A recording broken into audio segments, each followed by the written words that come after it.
welcome to another episode of Exotics Radio Podcast. I am Cracks, your host. You're on Have a Drink With Me Friday. Oh my gosh, it's a great day. What can I say? It's been a long day, a little bit, trying to get ready for some guests to come over tomorrow. And, I don't know, it was just one thing after another, and, well, finally made it. Ellie from Ellie's Bug Babies. Hey, Ellie. Hey, sweetie. How's it going? Glad to see you're here. That makes me excited. I haven't seen you in forever. I know you've been, I know you've had a lot on your plate, so I'm so glad that you've been able to make it today. So, yay! Today's guest is going to be Tony Magnus and also Reptidill. Reptidill wants to talk about the Animal Cruelty Act of snake wrangling. It's actually illegal in the States, and it's horrific. It's animal cruelty. So we're going to talk about that. Try to raise some awareness about that, and hopefully get people a little educated on what's going on out there. So Ellie Bug Baby says, I tried to join you a few times, but I'm either too late or you've been busy. I'm sorry, dear. Also, for those who are just tuning in, yes, you guys heard me right on Facebook.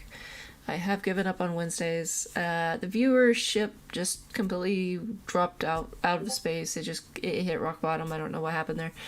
And so, with that being said, Sam had contacted me, and I thought I turned off my Discord. Apparently I did not. Sam had contacted me because it was his only day off. He didn't want to steal a day or anything like that, and I was like, hey, yeah, no problem, you can have it.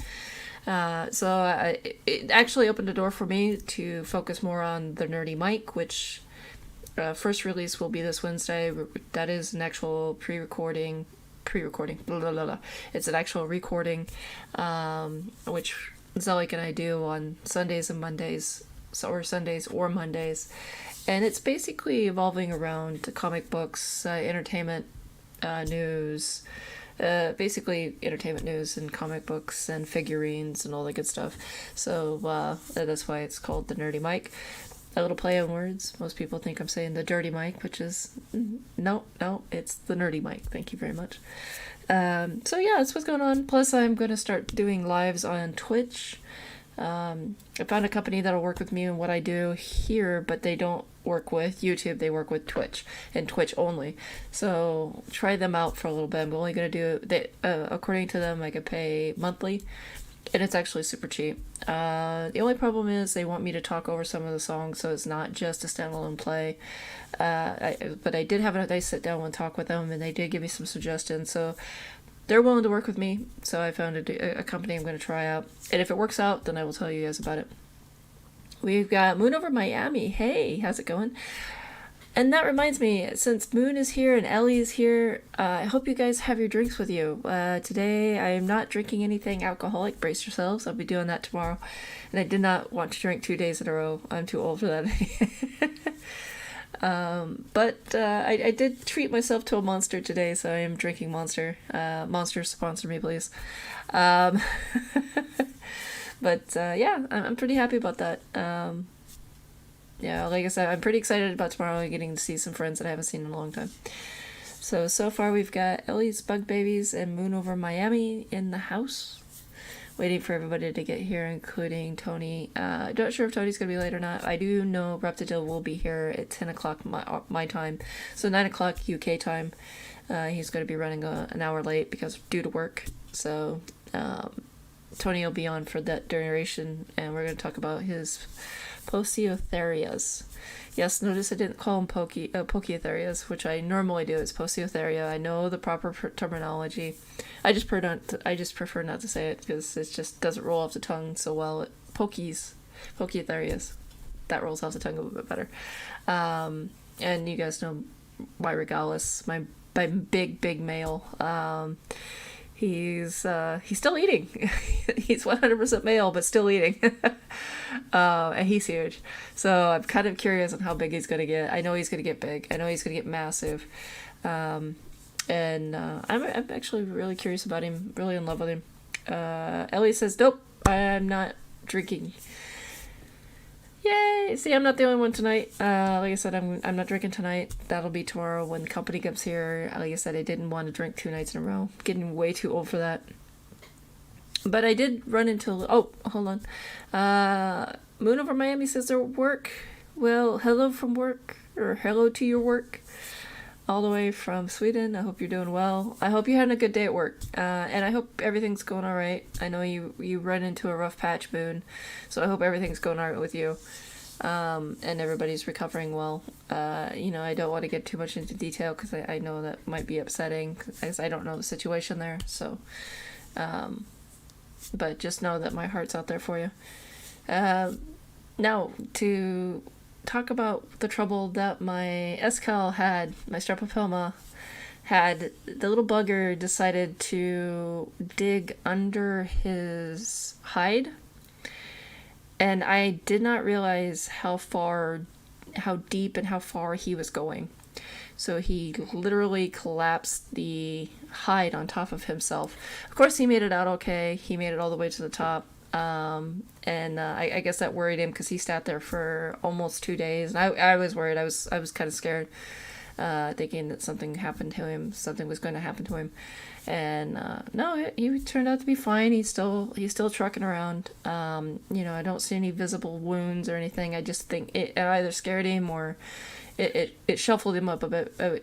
Rattled him a bit. Yeah, but he's doing really well right now. He's he's looking at me. What can I say? Whatever Mammy says, the wife is home now. Yay! But she can't see. Oh no. Well, I'm glad she's home. I'm very glad that she's home. I'm hoping that she gets better. Hope that she can see again eventually. Again, sorry about that, Moon. Sorry that you had to go through that. That really, really sucks. And I've noticed more people are starting to enter, so... Ellie Bug Baby says she hopes it all improves soon. Me too. I also want to give somebody a shout out. Let me give her information up. I met one of the best UK artists. Well, especially when it comes to hyperrealism and pets.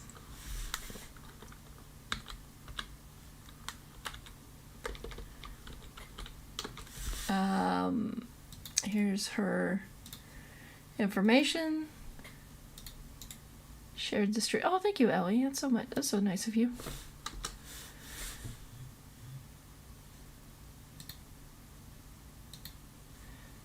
But anyways, I posted paintthemoment.co.uk for commissions info.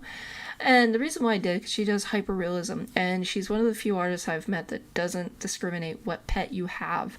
So basically, she right now she only has posted cats and dogs because that's what most people have, but she is not above for doing reptiles, arthropods, arachnids, everything. She will do everything for you, and she might be a little on the spendy, but like I said, she's definitely worth the money.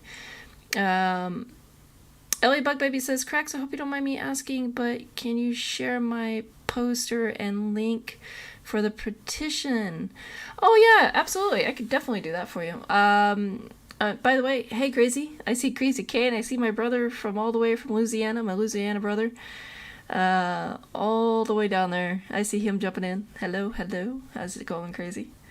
Alright, so the thing is, there is a petition going around. I think it's... Oh, look it up on Facebook. That Ellie has been trying to get out, and I 100% support it. Hold on one second. Ellie, where is it?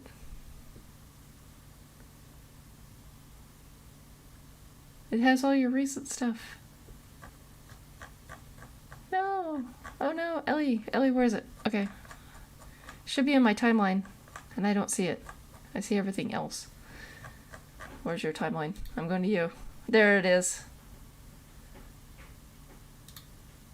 There's the link to the petition. There we go.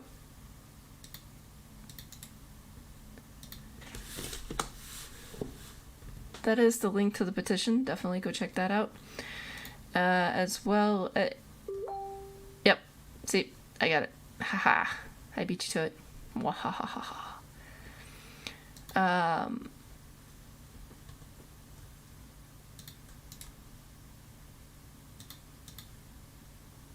I'm trying to go to your Facebook and your petition. There we are.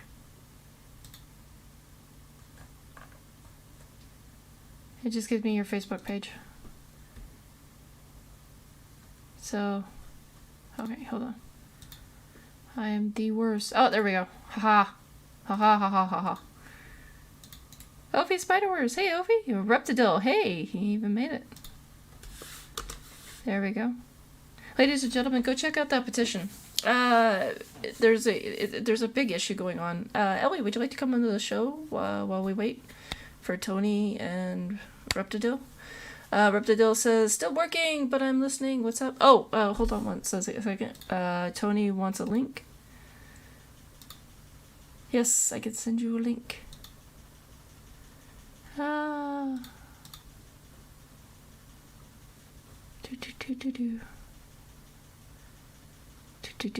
Okay, invite. Copy.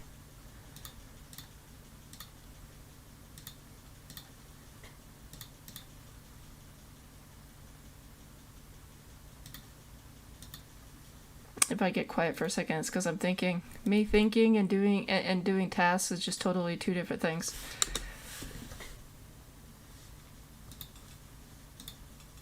And here you go, Ellie.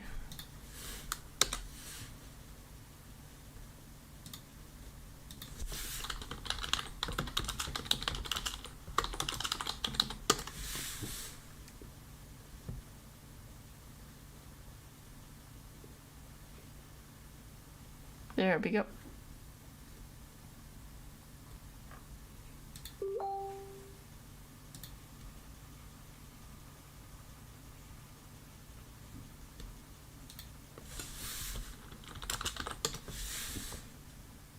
Alright, there we go.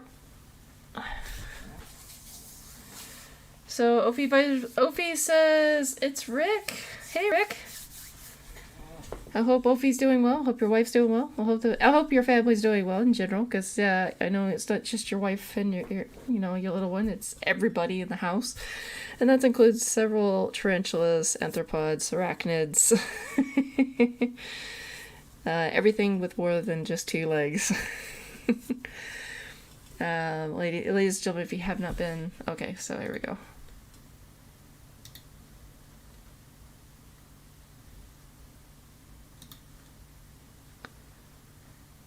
So there we go. Now we're still waiting for Reptidill because Reptidill is at work. Like I said, he did give me a heads up. He said he'd be here about an hour late, so I just give him some kudos. And if you guys notice, there's actually no music, and I apologize about that.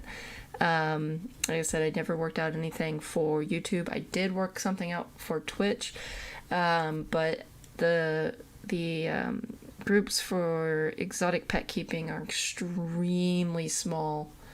So I'm going to be doing my art, since I'm doing my art there anyways. It's going to be pretty much an artsy kind of talk show. We talk about ideas, philosophy, and it's not just art, it's not just painting, it's also musicians as well as writers. So it's quite of an interesting thing over on Twitch.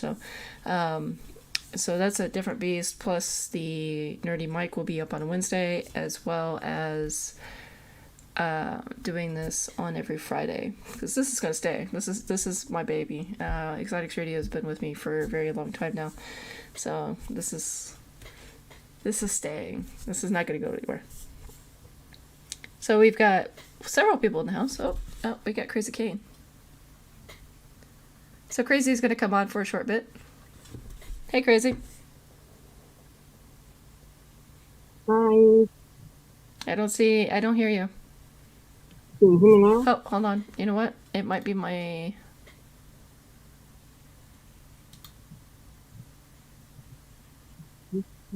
No, I still don't hear you.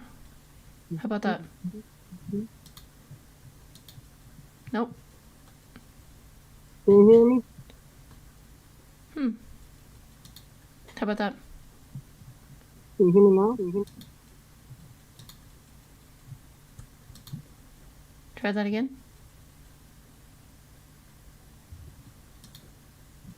hear me now? Oh, are you kidding me? Oh. Okay. Hold on, Kane. I'm gonna remove you for a second.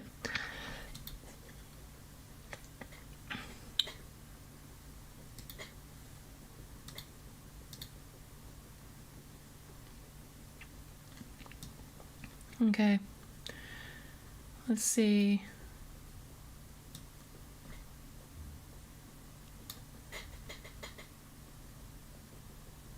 You can just about hear him. Yeah, that's the thing. I can't hear him at all. I'm kind of wondering if my headphones have...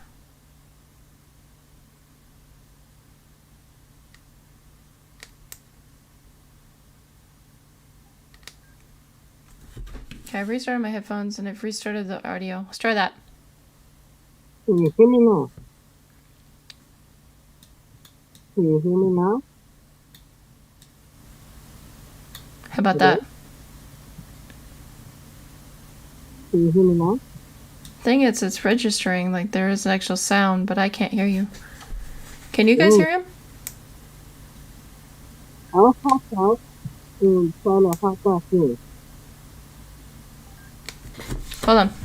I have to do this the old-fashioned way and break out the cables.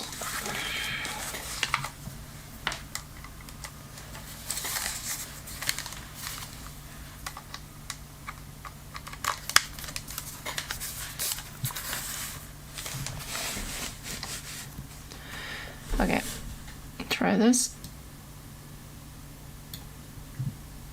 Nope, not proper sound from Kane. Okay. All right, hey Ellie, can you come on for a brief moment? Because I want to see if it's his mic or if it's mine.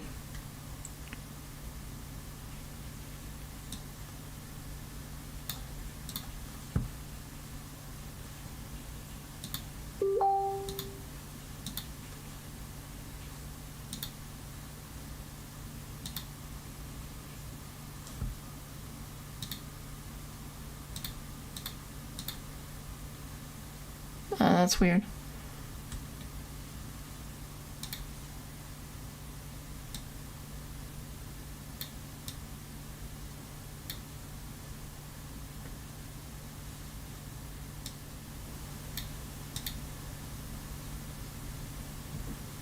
Oh, let me see if I can get like Ellie on so she can... Hey Ellie, can you follow the link?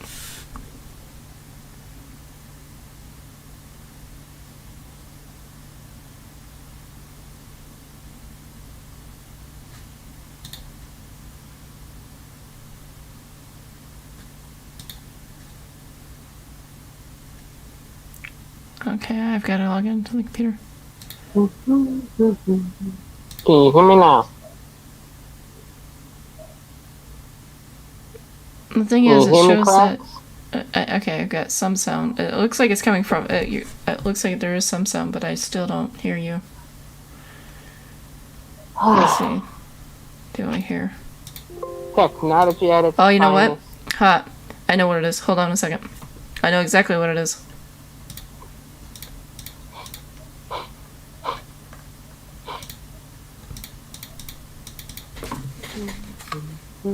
Okay, there we are. Hello. Hello. Hi. You alright? I had to break out the freaking cables and stuff. I was like, oh my god. I hadn't had to do that in a while. I had to log in on the computer because I tried to log in on my phone, but it wasn't allowing. Oh, okay. Okay, so, oh, I'm blaring. I'm blaring some people's ears out. I'll be toning that down a little bit. Alright, so... How's the audio, guys? I can hear everything. It sounds good on my end. Okay. Yes, I haven't used voice meter in forever, and I had it set up for the music, and I never changed it. And so it was trying to loop itself, and I'm like, and the thing is, there's a little key that says, a little thing that says if it's starting to loop, you can actually press and it'll turn it off. That was turned on. All right. So Ellie, since you are here, explain your what's going on with the petition. Well, basically what it is, since we've left the EU, because the EU law managed to stop the UK government taking the protection away from endangered species like the lizards, the amphibians, snakes, so that they could still be protected. But now we're not in the EU anymore.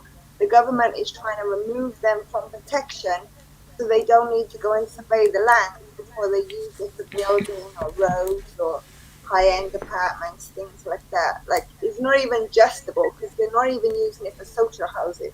They're using it for, like, people who've got loads of money. So, yeah, that's why we're trying to get the protection for back on. Oh, That's terrible. See, the thing is, I would love to sign it, but I don't live in the UK, and those petitions are for UK residents. Am I correct in that? I don't know. I've never tried to sign it being outside of the UK. It does ask for your state and all sorts like that. So I don't know, like, maybe you could sign it, but I don't know if it would make a difference. No, only British citizens or UK residents have the right to sign. There you go. I didn't know that. Nah, that's fine. But then I've never tried it from outside, so I wouldn't have. But we are at 2,275 signatures, so I'm actually really happy for you guys who are trying to make the 10,000 signature mark. It's only been live for about 3 days, I think, 3 or 4 days. Like, I saw it, when I first saw it, there was only 100 signatures. And then I managed to post it out. I'm posting it on 161 groups daily. Yep. And the deadline for this format, the deadline for this petition is the 29th of December, 2021. So the 29th of December of this year is the deadline. All petitions run for 6 months, apparently. Sorry. I was gonna ask, and the WHO is letting them, or not the WHO, but the WWF, the World Wildlife Federation, they're allowing them to actually skip the Endangered Species Act? Well, they're managing it because they've taken it away. It does say on there, if you click onto the thing, it does explain on there. I'm not very good with memory. But Okay. I first learned about this off of another podcast. So it sort of travels from my friend Phil that works with me to a podcast that he was visiting on. And then it got to me and I was like, you know what, I've been doing this subject for 3 years now. At least I can put a good place somewhere and do something about it. So yeah. Oh, okay. No, that's just that's actually right up there with what we're going to talk about tonight when Reptidill gets on, because Reptidill is going to come on, like I said, about 10 o'clock, and his thing is to talk about the animal cruelty that some of the states do with this rattlesnake roundup. And even some of the species are endangered. They don't care. So it's like, okay. So yeah, this is actually, like I said, right up there with the same subject that we're going to be touching on a little bit later. Why? I just don't understand that. I don't understand the. Okay, maybe I do a little bit understand their train of thought. That, you know, they have this. I see Crazy Kane has left. He has exited the building. Make the private sector more rich. That's all. Well, yeah, but you know, I was thinking maybe they were trying to dump money into the. Hey, Peter Webster, hello. How are you? But I was thinking maybe they were talking about, you know, trying to shove money into the economy to try to boost the economy. And from what I've read so far, that they're not trying to do that, which kind of blows my mind. It's like you want to destroy your own ecosystem. Well, basically, you're protected by the EU government before. Like, they had already tried, sorry, my words ain't coming out. They've already tried to pass this bill before to get the snakes and the reptiles taken off of it. But the thing is, in the EU, there's more of them snakes and reptiles that is on our little island. So even if you took it away for yourselves, that's okay, because yours isn't endangered as much as ours. Ours is almost non-existent. You get what I mean? So it's really important we keep them there and we keep them green spaces, but they want to use the green spaces and we're running out of green spaces. Yeah, let me bring up to what people were what she's talking about, because I know what she's talking about, but it's a little bit. It's basically legislation that it reptiles surveys migration for development projects, is what they're talking about, and since of 2014 they've been trying to get this taken off. And it's basically what they're trying to get over is there's apparently 3 snakes on the list, the adder, grass snake, and smooth snake. The 3 lizards are the common / viviparous, the sand lizard, and the slow worm, which is a species of legless lizard. And apparently they're trying to take that away. I don't understand. Yeah, they're also trying to take away for the common toad and the common bug stuff. Which is why they're also part of it. So I'm completely against that. But I mean, this is as far as 2014 that they've been trying to take them off. But yeah, we were protected by the EU government before, because every time they tried to take it off before, the EU government was like, no, you're not doing that, we're not going to allow it. But now we don't have the EU government either. It's like they think they can do what they want just to make themselves rich while everybody else suffers. Yeah. And that's not really being green by 2050, is it? I mean, they had such a good thing, and then they're trying to take it away. It just, I'm sorry, it's like trying to fix something that's not broken. There's also a website, the arctrust.org. The reptiles and amphibians of the UK, they're trying to help pass this petition for the legislative protection of the UK's herpetofauna. So let's see, we've got Peter's still here. Now this isn't just covering the UK, this is covering England, Wales, well, I mean all of the UK overview: England, Wales, Scotland, Northern Ireland, Isle of Man, which I've never heard of, to be honest. I'm so sorry about that. Okay, no, I don't feel so bad. But this is they're trying to get people to report their findings. I'm also going to send this up, set this up. Copy. There we go. Eva Reptidill says, "Hey Peter." Yeah, how was your day, Peter?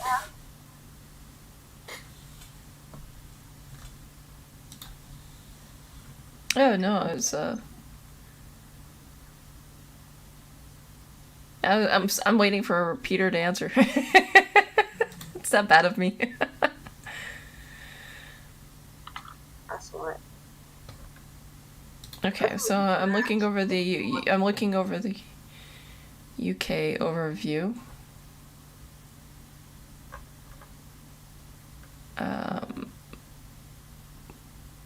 What do we do? Help and advice. There we go. Appeals. What is appeals? Help protect your favorite species. Yay. Yeah, they're even this little site that I found, the Amphibian and Reptile Conservation, also covers frogs. The sponsor for the natterjack toad, and then the sponsor for the pool frog.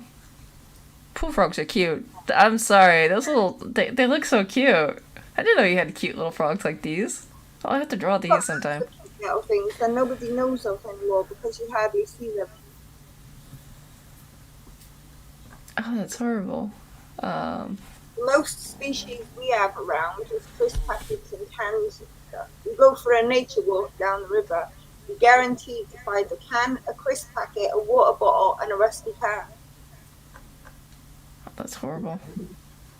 Don't litter, people. That's just that you know, the outside is not your playground. It's not your trash can. The outside is not your trash can. Your mom doesn't live outside, so don't throw your trash out there. She's not gonna follow you around. She's not gonna pick up after you. Don't get me started on littering. I am that's a whole other beast for a whole different night. I can't stand people who litter. Well, I'm gonna try and do like little stickers as well to make like people more aware. So every time I send out a package or stickers, I can put it in there and things like that. Yeah, you know, I know quite a few artists in the UK, and I know they love to do projects like these, and I'll talk to them on Twitch. You know, what I mean is the reason why I say the people in the UK is because this is apparently affecting the UK as we're speaking. I mean, these are endangered species that are living in the UK, and you know, I mean, it's their home. So you know, like I said, I'm gonna talk to them, see if they can't get something started. Maybe we could do something on Twitch, do some art on Twitch, raise some money, and maybe donate it. I think that might be fun. You know, fun little summer thing to do, as well as help some of the artists like myself get a little bit better at the craft. And raise awareness all at the same time. Don't forget I'm sorry, say again? I said, don't forget to ping me. I'm 100%. I won't forget to ping you.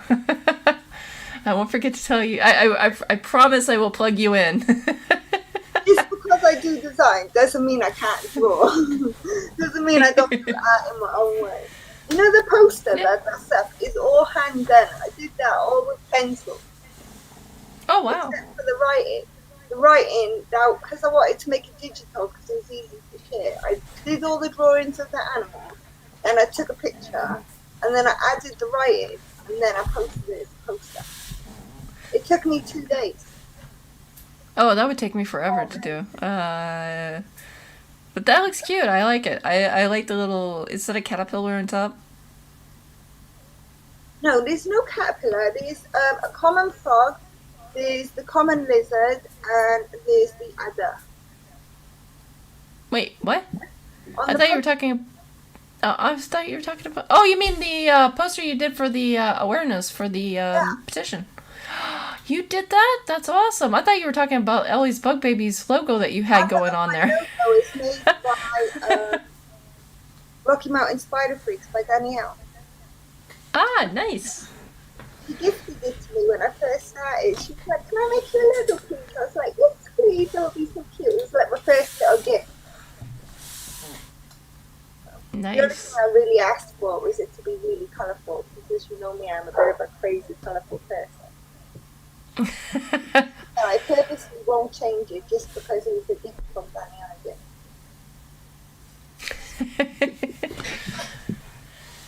Even though I have no logos.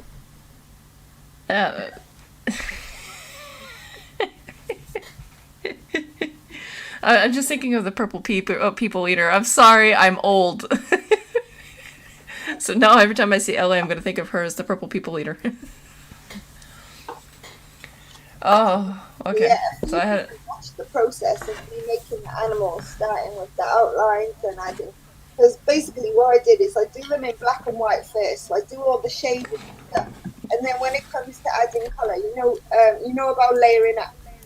Yeah. So I just layered it up, and then I did it like that until we started getting the right tones and where the light hits it and things like that. Now, how do I share? Because I would really love to... No, that doesn't share. That shares the camera. I don't know how to share a picture. Why can't I share pictures? What do you want the picture of? I wanted to show a picture of the petition that you made. The poster. The label. Yeah. My picture, I think. And then, okay. If you can do that.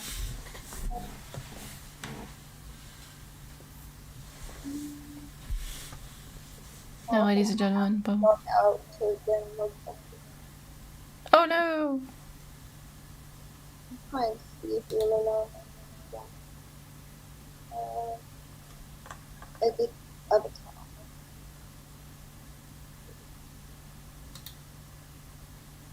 Oh, and see, I can't upload backgrounds. That's my issue. I don't pay. Well. I can edit my avatar so it comes up. Just have to give me a second because I'll have to send it over to the computer.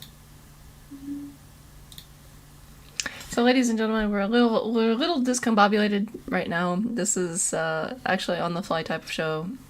We did have one guest that said he may or may not make it, but the way it looks, I don't know if he's going to make it or not. But we do have Reptidill that will be coming in roughly about a half hour, and we're going to talk about as well as Ellie's important message right now. We're also going to talk about the animal cruelty of snake wrangling. You're going to be here for that, right, Ellie?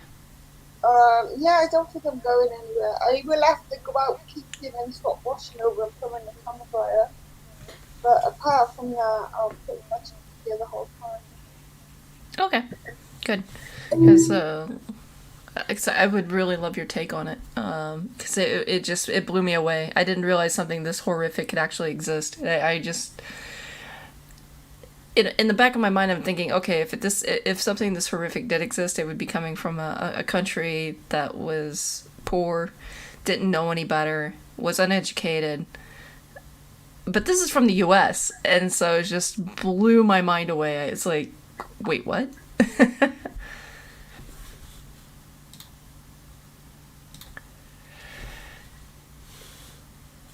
Reptidill's like, hi.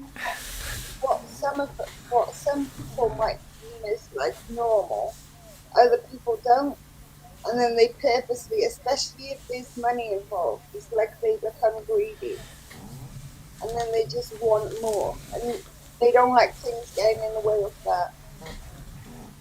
Well, as Reptidill said, the more you dig in, the worse it got. Yes, it did. I was very blown away of some of the things that they I'm happy that there are some states that actually abolished the actual act of the things that they were doing and just used the wrangling as for what it meant to be nowadays, is collect snakes, use them for medical purposes, use them for educational purposes, not stress the snakes out too much. And you know, it was like it's a gathering, and they eat chicken. Like I said, it's a big gathering. It's a big tourist thing, but they do it in a different direction. Where other states, I'm just blown away. I'm horrified, actually, to be honest. There we go. Yeah, that's actually beautiful. You did a hell of a job. That is absolutely beautiful. Now let me make you big. There we go. I sent it on your message as well, so you've got the whole picture. Yep. Oh, thank you.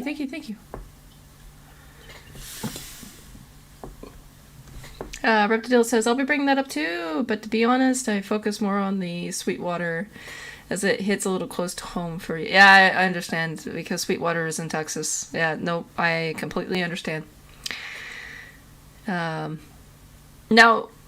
the snake that you have there, you have the frog that that's the pond frog, right? Or the pool frog, correct?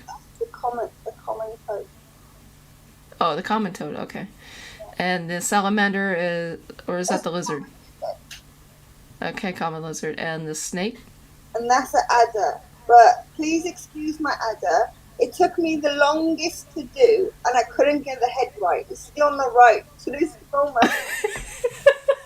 I was gonna say it looks a little. No, I know what you're trying to go for, but it looked a little bit more like a boa. Alright, but the head was not working. I worked for about 4 hours on the head before I was like, you know what, people will get what I mean. At least it looks like what it's supposed to look like. But the coloration, the shading, and the shadowing is excellent. It's perfect. I love it. Why do you not do more? Why do you not do more art? Because it's finding something that, like with this one, I didn't struggle too much because it made me passionate. You get what I mean? Like, I need to have something to focus on to be able to do it. everybody, all artists need something to focus on to be able to do it. That's why we use photos and art references. See, before I did something like this before, was it 2 years ago for uni, and we have to come up with a way of preserving these endangered species in the wild. So I think I sent it to you before, I posted on the chair, and I made like a common toe chair, which has like little plaques going around the bottom so that the disabled people can still sit in it, or children can sit around the edges, and they can read Aw. and like play spots, like spot where they are, look where to look for them, and things like that. Yeah, This is that one of sounds the cute. projects that I love to do. You should do more. You should advertise yourself on Twitch, earn yourself a little extra money. Twitch is not going to pay your bills. I'm just going to put it that way, unless you're on there every day doing it a full-time job plus with you're arting for 6+ hours. I know a lot of people who are doing it to pay their bills, and I just turn it on any time of day and they're on there. So unless you're one of those artists, I'm going to tell you now, it's not going to pay your bills. But getting a little extra money to take yourself out to dinner or something it's not bad. So you should be able to do that. Like for an hour or something. It's prepared. Everything I do is either for uni, either for design, or is for fun. And half of the time, if I'm not like 100% like focused on it, like there's not that huge amount of passion behind it, it'll take me forever, and then I'll get frustrated because it won't come out right. I feel that. I really do. I have I have my cat that I'm doing now. I'm doing all 3 of my cats. I'm getting them put on canvases. So I'm painting all 3 of them, having their portraits put on canvases, see how the canvases go. If the canvases look good, then I've got a printing company that can print everything on a canvas, and the person can pay for the canvas and the shipping. But they can also get pay me for the art, and then I also get a digital copy. So you get a physical and a digital copy, in hand kind of thing. So it's nice. So like I said, I want to try that, and if I can, then I will actually start charging for doing the pet portraits, and so see if I can't make some money doing that. Reptidill says, I feel that you feel the fact that you're in Texas, and I know they call it Sweetwater, but to me it's more like backwater. But that just Ellie, you will understand once he gets on here. It's just I will warn people when he gets on here for the subject, because it will get graphic. I'm just going to say that much. It's going to get graphic. We're not going to show any graphic images, but the subject topics that we're going to be talking about will not be suitable for all audiences. I'm just going to say that right now. Yeah, no. I'm excited about today, but I'm also dreading today, if that makes sense. Does that make sense to you, Ellie? I get it. Okay. At least somebody gets me. Yay! A lot of people feel me. I should start charging for that. Yeah, bad joke. Okay, moving on. Hi, Lewis. How's it going? So anyways, back to the subject at hand. UK Parliament, the people in charge of the surveying and land management want to get rid of the protection so they can actually just go through and do what they want. I know they realize that these animals are endangered, and they're just trying to make a quick buck. I get it. Everybody's trying to make the money. But if you're living comfortably, leave nature alone. If you're trying to build an economy, I understand how difficult that is when you're trying to land manage, but that's why they call it land management. Yeah, it's a give and take. I get that 100%. But in the things that I've read, it's in this short time, it is nothing like that, from my opinion at least. I don't understand why they don't do city management and build in the cities, because somewhere along I briefly read where they're like housing is small. They're having issues with housing, and then if you need to build more in the cities. Stop trying to take away from the countryside. I know it's tempting because there's room, but leave it alone.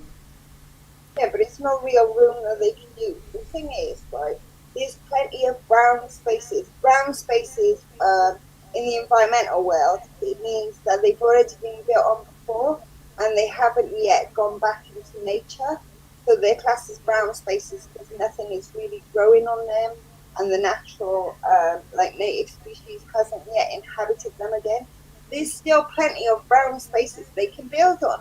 But they don't want to build on brown spaces because maybe they're next to the dock and they don't look nice. Maybe they're next to the industrial state, but that doesn't look nice. So they want to take the green spaces, and I'm against that. Yeah. Then take your brown spaces, doctor them up, make them look pretty, and then you have it. Yes, it's going to cost a little extra money, but that's what the government's for. That's what taxpayer money is for. It's to help you with that. Sweden, as much as there is wrong with Sweden, by the way, Sweden's government is a joke at this moment because we have no we don't have a prime minister anymore. That's a long story. That's a story for another show. But everything's on hold for about another year, I think, or a year and a half, something like that. I need to do the math. But anyways, that's one thing we have that hands down I can say is probably one of the better things in the Scandinavian, because I notice it's more of a Scandinavian type of laws than it is European law. So it's not really an EU law, it's more of a Scandinavian, because I've noticed mostly it's the Scandinavian countries that follow this. There's a lot of restrictions, and I mean some of the strictest laws in Europe are based in Sweden, Denmark, Norway, and Finland. So when it comes to industrial building, it's almost impossible. If you want to build up a big industrial unit or a big industrial company, you're going to buy out a company that's failing, and then you're going to just replace it. You're not going to be allowed to do more than that. Like I said, we have such strict laws here, and I'm actually appreciative of those laws. I'm actually appreciative that, some big name company can't just build a dam in my river and then stop me from enjoying my view and my fishing and destroy the environment around it. I'm actually quite happy about that. So, but I don't so maybe that's why I'm having issues. I'm trying to understand where the UK is coming off from doing this. And I'm sorry, I just can't understand. I can't wrap my head around it for some strange reason. If you have other... Survey the area, that's all. They can save money and spend money. Yeah. Yeah, but the thing is, if they're a business, they're wanting to spend money. I get that they're wanting to make money, because they're all business owners. They wouldn't be doing it if they were losing money. If they were bleeding money, they wouldn't do it. So, I can imagine it's more expensive to buy green areas than it is brown areas. Basically, a predetermined area. Hey, Mark! Mark the Spider Guy has come join us. Mark the Legend. Mark the Spider Whisperer. Mark the Old Man. Mark, I'm sorry, I don't have any more nicknames for you. He's like my partner in crime nowadays. He's great, isn't he? Anything I'm doing, Mark's selling that shit. Well, he's awesome. I was gonna say, every time I go live, he shows up. He's like, "Hey, cracks," and he shares the show when he can. He promotes as much as he can. I would love to have him on the show one of these days. Again, he's just a wonderful person to talk to. A man with a good sense of humor as well. And especially knows his stuff when it comes to tarantulas. I definitely have to say that much. Have you named one after him yet? Have I named what? A tarantula after him yet? No, I have not. But once I sell the little ones, who's ever left that doesn't have a name is going to get a name. And if they're a boy, I'm going to name them Mark. Mark Mark the spider. I've got a Mark Ashton spider. You do? What is it? I've got 2 Ellie spiders. I've got Hot Ellie and another Ellie. I've become obsessive with naming these spiders Ellie.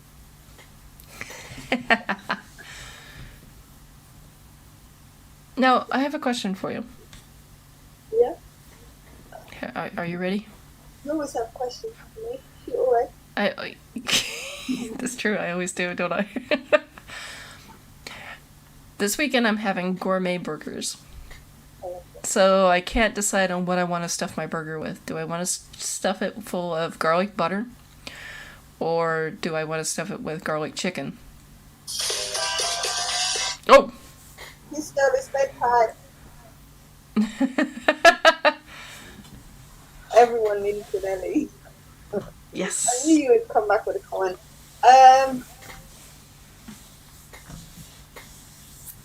What did you say is you want to stuff the burger, yeah? Yes, with either garlic butter or garlic butter chicken. Try this. Which one? Get cheese. Then you put parsley, and then you put garlic, and you put mustard powder, and then you can put a little bit of butter. Mix it all together so it's like in a ball, and then stick your patty around it, press it down, and then grill it. It'll come out really, really nice. Ooh, I'm gonna have to try that. Sounds good. Yeah, can you send me that recipe in the Facebook later? Okay.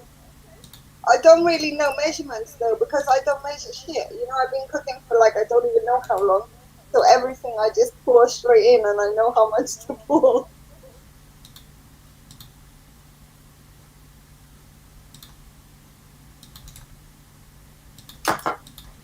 Okay. Now, has Mark signed the petition? I'm pretty sure he has. I'm pretty sure Mark has signed the petition. Yeah, Mark has signed it. I don't even know who made it. It was I found out about it one day. I got started on it the same day. Within 20 minutes of listening, I already started on the project. And I was already communicating with them. Then, within a few hours, I spoke to somebody else. Then the next morning, I woke up, the petition was there. It had about 100 signatures on there. And then, since I've been sharing it around, I can't even share it anymore. I've been blocked from sharing. Yeah, why did they block you from sharing? Is it because you shared so much that they consider you spam now? Is that what's going on? That's literally what's happening. Oh my gosh. Now is it just that one thing that you can't share, or have they blocked you totally from sharing? I can share it on my own profile, but I can't share it on anything else. Nothing else on anything. Oh. For how long? I have no idea. I've never been blocked before. Well, let's hope it's not permanent. That would suck. Well, I'm working with the Woodland Trust as well. So I know they're sharing a lot of it, and every new bit of information I get, I share with them, because they're quite big in the UK for protection of species and green spaces and conservation. Okay. Now I'm gonna plug my artist friend in one more time. The reason I'm doing so is because my boys are getting pretty old, and I'm not very good at drawing spiders. It's been my Achilles heel for some time now. Oh, do you have that difficulty too? Oh, I do. I don't know. I know what it is. It's myself. I'm blocking myself because I'm such a perfectionist. Especially when it comes to shadows and actually getting my values blocked in. Ooh, I even heard my brother sneeze. Holy cow. If you draw in it flat, just to be how do you call it? Say you draw the outline and then you fill it in with any random thing just to be a different design. Yep. If I'm drawing it like that, it's perfectly fine. But if I want to draw it lifelike, I always mess it up. And see, with me, if I'm the opposite, I have to go lifelike, or I'm gonna just mess it up because I can't do it.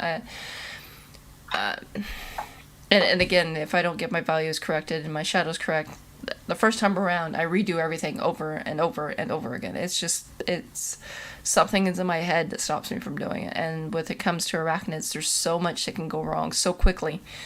And that's exactly what happens. But this woman, she does an incredible job. And since my boys are getting older, and I have many pictures, and now mind you, I'm mostly doing this because I have my Escal that's getting up in age, but also my Regalis. Now I can't do this for every boy. I can't afford her prices for every boy, but I can, beg my family for a Christmas present. Have you ever thought about changing the background? Like, if you take your spider and you put it on a neutral color background, which is completely opposite to any tones that the spider gives off, does that make it slightly easier for you? No, because there's actually no neutral when it comes to, because most tarantulas are black, and black is considered a neutral color, as well as white and what was the other one? Wasn't yellow. There was another one. But anyways, basically a neutral color is basically the color that's opposite of on the color spectrum. And like that's one of the reasons why I always change my backgrounds to green or greenish colors when I paint brown, or I'll do a pink when I paint brown, and not really a pink, it's more of a salmon color, but salmon is a pink. But like with my Regalis, I will do a black to try to get the negative hues in, the negative colors in, and it doesn't work. And that's one of the reasons why I talked to this woman. I don't know if she wants me to say her name, because she never really uses her name on Twitch. She just goes by Pain in the Moment. So I want to be respectful until I get her permission. But she definitely does an excellent job. And like I said, if you want lifelike paintings, go to her. Within 3 to 4 days, she will be done with your portrait, and she will deliver it to you. She will have it mailed to you. So she actually does it on a canvas or paper or whatever you decide to ask for. She also does acrylics. I don't know her acrylic prices. I know her pencil prices, and what I've posted there is her pencil prices, and with her gallery, of course. Like I said, she does hyperrealism. So I'm just thinking of my tarantulas in the future that I can't paint and I can't do. What's your favourite form of making your art, though? Like, for me, I really like oil pastels or pencils, especially the watercolour pencils, or, them German pencils. They slide just like, I can't say it. Them German pencils are amazing for tones. Like, when you want to mix the tones. Yep. They're amazing for that, same as the watercolors. But then you get other pencils which are crap. So I guess my favorite would be ink. I like ink. And I'm not talking about like a pen ink. I'm actually talking about, you grinding Chinese ink down. Chinese ink sticks down, and you actually work the ink that way. That would probably be my favorite, because they become very, very vibrant in color. And a friend of mine, Fiona, she does in the mornings, Monday, Wednesday, Friday, I believe is her schedules, or maybe it's Tuesday, Wednesday, Thursday. It depends on the week, I guess. But anyways, she does traditional Chinese, and she does a fantastic job of doing that. Just recently, she did a pair of golden pheasants, and they just came out phenomenal. But she lives in Belgium, and she does, like I said, Chinese traditional art, and the detail that has to go into that takes her a very long time. So like I said, that'd probably be my favorite medium to view, but my favorite medium to work with would be between digital and oil. And I'm talking about traditional oil. I'm not talking about digital oil. I'm talking about digital or oil. Those would probably be my two favorite mediums. What about you? What are your favorite mediums to work with? I haven't yet managed to master digital, everything just messes up. I can't even do an outline on digital. Struggle. And then maybe, have you thought about starting doing digital? Well, I think for me to do digital, I'm going to have to get a way better graphics tablet because I can't work with mine at all. Do you need a tablet? I got one. I paid like almost 400 quid for it. It's Wacom, or what is it? Wacom something for another. What size is it? Well, is it a Wacom? Please tell me it's not a bamboo. I do not like Wacom's bamboo. It's not bamboo. It's, hang on, it's right in front of me. I give it to my child. She loves it. It is the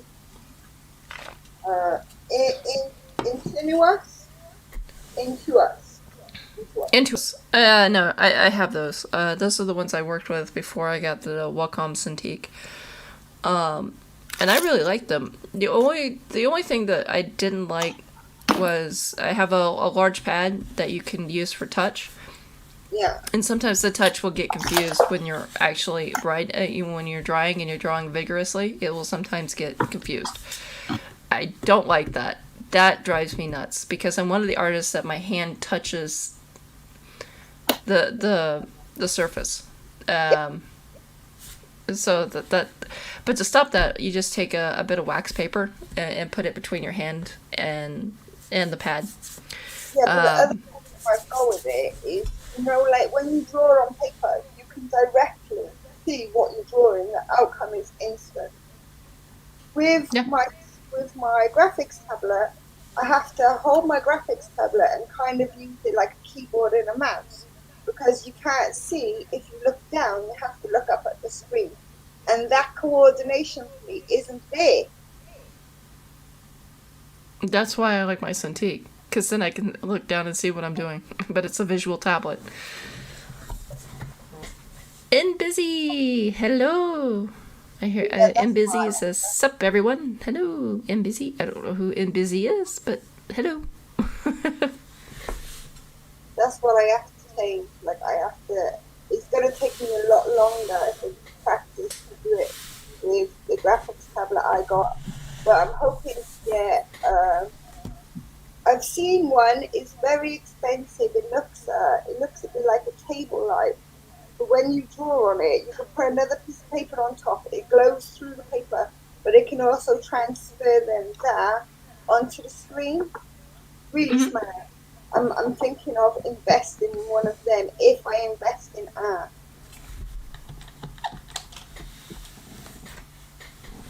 Okay. Yeah, no, if you invest in art, I would just skip all that and just get a visual tablet. That would just be my thing. If you're going to get into digital, and here's why. Canvas can get expensive. Mediums that you buy can actually be expensive especially if you get into oil. Oil and brushes are probably the most expensive out of them all. And that's because of the various different types of brushes. But again, that's a different subject for a different show. I could go on eons about that. But my advice is basically, if you're going to actually invest in doing art, to get it, and you want to do it regularly, and you want to do it financially sound, where you're not spending a lot of money, get a visual tablet. You don't have to go and spend like I did. I bought mine quite a bit when I was actually working and could afford it, for one. And even then I had to save up for it. And number two, I got it because it's for me. What's for me is I can probably be not for you. Get what's right for you. But definitely try to work with a visual tablet. You can find some that are actually fairly not expensive, is what I was going to say, on Amazon. And my iPad does it really well. Like I can do way more on my iPad than what I can do on my graphics tablet. And if you have the apps, well, it's amazing. I got all the pencils and everything to go with my iPad. Oh, thank you, Mark. Mark says, "Don't forget to like the stream." Thank you, Mark. I appreciate that. Because usually I say that when there's a break, and I'm so used to having music to mix in with our show. It just didn't occur to me. I'm so slow. I'm slow today. But I got a feeling if I do stick to art, I will probably stick to the kind of art that I'm doing now, more for design, like design and innovation and things like that, where I do it and then I kind of use it as like a project placement rather than an overall picture. Mm-hmm.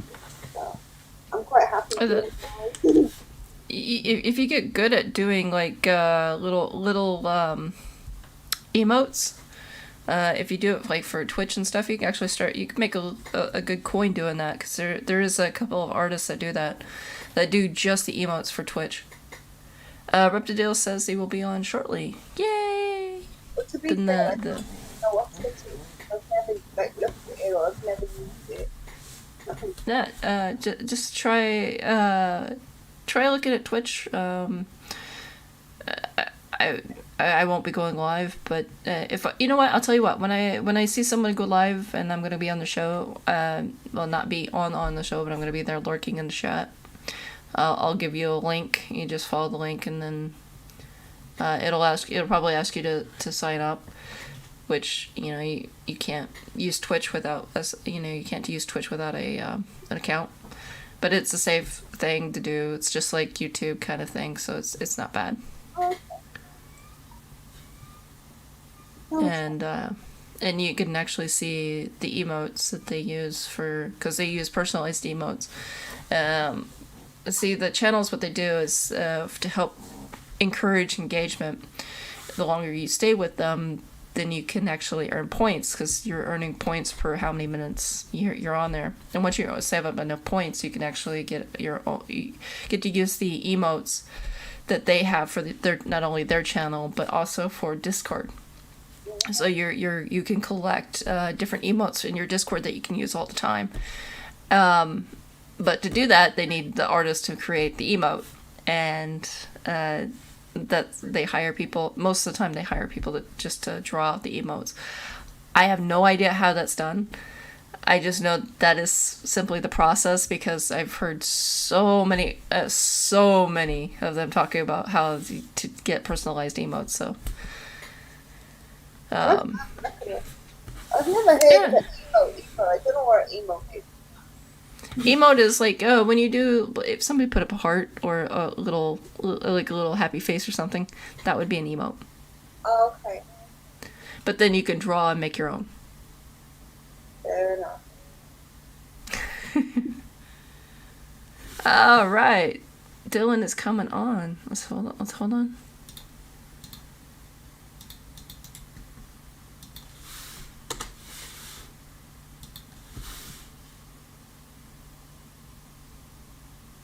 There you go. I'm gonna have to Dylan will be coming on. break anyway, so I can step over the washing machine. So I'll be back in a minute. Okay. Bye.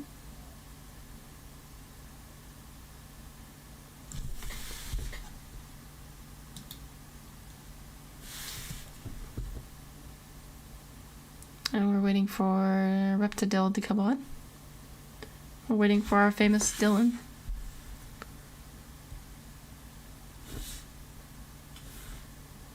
I got news for Dylan when he gets on.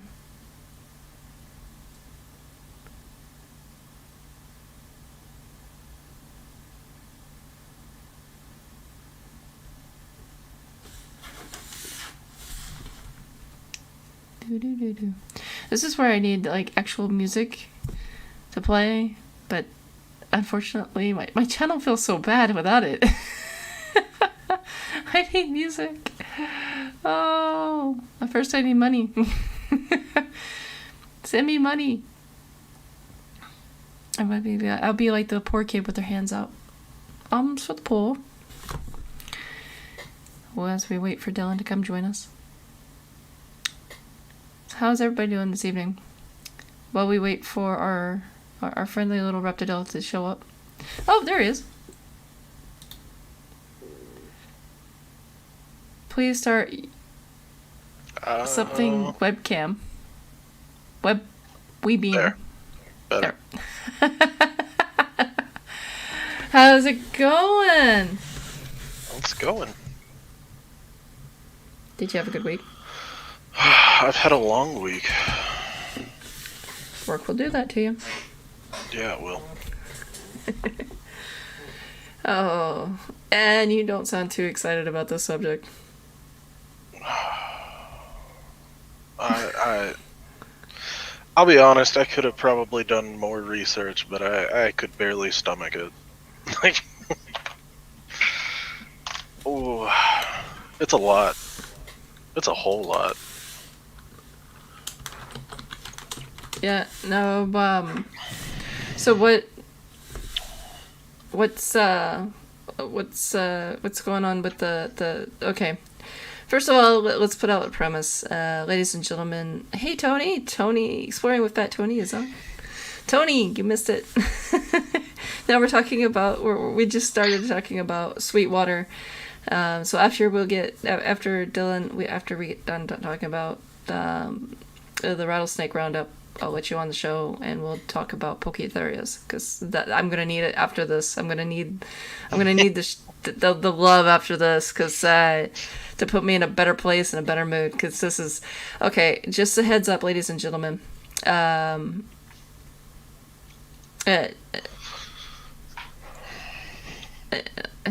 Just filming my thanks for the 400 subs. Yes, ladies and gentlemen, if you haven't figured it out, Exploring with Fat Tony, or I should say Tony, is actually on his own channel. He's just passed 400 subs of doing ghost hunting and exploration as well. So he does a really great job of covering both those. And I have to say, it's actually a really nice, refreshing channel to actually watch. Definitely go check out his channel. And here we are. Now everybody's here. Hey! Hey! What's happening, cracks? Nothing. Well, I was to say, we're about to hit a very graphic subject, so I was going to give everybody a warning. Everybody, as of right now, please, if you've got little ones listening, move them to the other room, or come back to the show at a later time and listen to this when they're not in the room, because it will be graphic. This is not for children at all. We are going to talk about animal cruelty at some of its very worst. Oh dear. And it gets bad. So you said, Dylan, you said you're near Sweetwater, right? I'm in the same state. I'm not very close to them. Okay. But I will say, after I talk about this, because apparently they're very prolific at keeping track of who, I guess, calls them out about this, and they will trespass you from the property. So, probably no hope of me ever going there. Oh dear. It's not like you ever wanted to go there anyways. No. Not for a good time, anyway. Anyway. And now, remember, hurting people is illegal. Don't do it. Okay? Yeah. Well, okay, so let's get down to the very basic. We're talking about rattlesnake roundup, correct? Yes. Specifically Okay. the one in Sweetwater, because that's what I spent majority of my time looking into. Okay. Mainly because it's close to me, but it's also the biggest, so... Yes, actually it is. And then this, if I remember correctly, it is practiced in 13 different states, and some of the states do not practice this. So don't go thinking going to all the other state. It's not 13 states, it's 13 stops. Is that correct? I have to bring it up. There are 13 different organizations that put on roundups in different cities. Yes, it's 13 different cities. Okay, there we go. So I just want to make that very, very clear. And also make it very, very clear that the subject we were about to get into is pretty dark and disturbing, and is something I wish would be banned, because it's straight up animal cruelty. So now I'm going to let you take over, Dylan. Be my guest. Okay. So the Sweetwater rattlesnake roundup started in 1959 as a way that local ranchers and cattle herders and stuff were trying to find ways to deal with the abundance of rattlesnakes in the area. And so they kind of got together and were like, hey, we got all these rattlesnakes, we're trying to get rid of them. Why not basically have a party on it?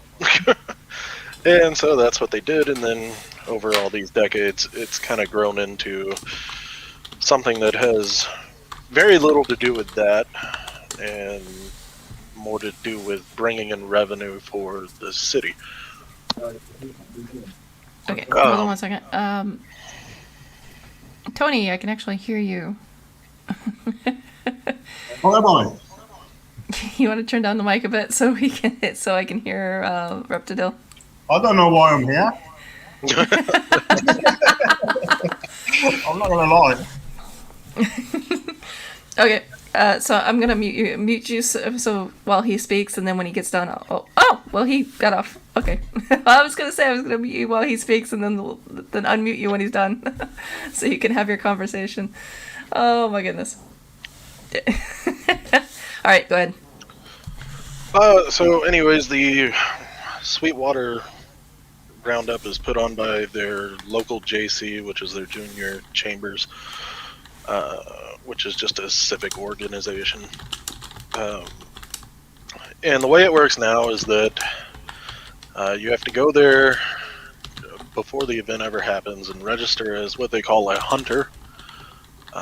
And you go out and collect snakes, specifically western diamondbacks, and collect as many as you can. And then the day before the actual event, you bring them in by the thousands, and they pay you money for them, and then they use those snakes in this event. They also have competitions and cash prizes for who brings in the most snakes, the longest snakes, all of the above. And one of the biggest ways I've noticed that they hide, I guess, just the sheer number of snakes they're bringing in is they don't report the actual number of snakes. Like, that's not how they track the competition. It's all tracked by weight. And the only reason I think they do that is because most people have no idea what a snake weighs. At least most of the people that are just looking at their website. Yeah. Okay. No, it gets worse.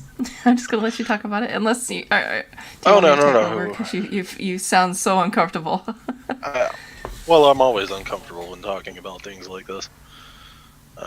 Just because I think, overly anxious and angry.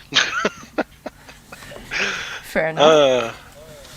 Especially as a collector and lover of rattlesnakes. Fair enough. Yeah. One of the biggest, or one of the points in this collection process is, because I kind of went down pretty much the whole ordeal, and one of the things that kind of stuck out to me about the actual hunting, there's two things. One is the way they're collecting snakes, which is gassing, where they're literally finding rattlesnake dens and pouring gasoline inside of them, or spraying gasoline into them. They do this with essentially industrial sprayers with long metal tips on the end. They stick it as far as they can into the den and then spray gas in, and then step back and wait until the snakes come out because they can't breathe and it burns. This was also one of the biggest contentions on why the Texas Parks and Wildlife Department had a big workshop that they tried to decide, whether or not this was affecting other wildlife in the area and the ethical means of using gas, which I think we can all say is probably not a good idea. Yeah. Then through their own self-reporting. Most of these snakes are kept in garages of the hunters for about 30 to 45 days before the competition, and they do it strictly on the 30 to 45 days because they believe that a rattlesnake only eats, once every month or other month. They don't feel like caring for these snakes, but also don't want high mortality rates before they turn in their catch. And so, yeah, they leave them in garages and don't take care of them until then. And then the fun part comes after they've sold these off, is they essentially put them into 5 different pits that they have on this snake barn, is what they call it. They have a show pit, a milking pit, a research pit, that's in quotes, a skinning pit, and a holding pit. And from there, they go from showing. The showing pit has glass, plexiglass panels, and the kids come up and look at it. There are kids all over the place. There are kids that are decapitating these snakes and touching these snakes and all kinds of stuff. And I mean, skinning snakes, it's disgusting, but and it's by the thousands, possibly tens of thousands, but I'm not going to trust my own math going off their weights. I would say thousands, even though they're saying that they could hold up to 125,000 per roundup. It's a little too. Numbers can be inflated really easy. But thousands is still thousands, and let's get into what some use the snakes for. Some use the snakes for food, which they kill the snakes off rather quickly. Some don't kill the snakes off rather quickly, and some like the sewing of the mouth shut. Is that still a practice, sewing the mouth shut? So I don't know 100% that that's what they're doing, because this seems to be every little event or show or whatever that goes on there is put on by a different JC member, and it's all kind of individual. Okay. They also don't keep records of almost anything. They because it's a civic organization, and it's they want to claim it's non-profit-esque. They don't keep track of all of this. So there's no real numbers to go off of. But they do have a gun show and knife show there. They have carnivals and cook-offs where they're cooking rattlesnake meat, which to me is honestly the better of most of what happens, because I mean, if you're going to kill something, at least eat it. I don't. Yeah. Then they also sell the meat, so they'll cook some of the meat and bag it up and sell it. They make all kinds of crafts and stuff out of skins and the hide of the snake. And then their shows, and then they of course have money from ticket sales. Yeah, no, it is one of the biggest money raised events in Texas. And now I'm just talking about Sweetwater. I'm not talking about any of the other places. So let's just to make sure facts are straight and on this. There's amounts of money that gets made. I'm not too sure about the COVID now. The C word. Sorry, I'm not too sure what the C word is doing. If it's affecting the roundups or not. I can almost guarantee it didn't. Which is sad. Because. But I did put a link in the chat, and what the link is for is basically it's basically they want to stop the slaughter. They want to stop the mindless torture, because that's what it is. It's just mindless torture. If you see how some of the animals are provoked and the way they're treated, it's torture. And by doing so, they show the states that have roundups that are for live, for educational purposes, medical significance research. They have those marked on a map, and then they have the other places that are not marked on the on a map as well. And they've got a linked video, and they've done their facts as well.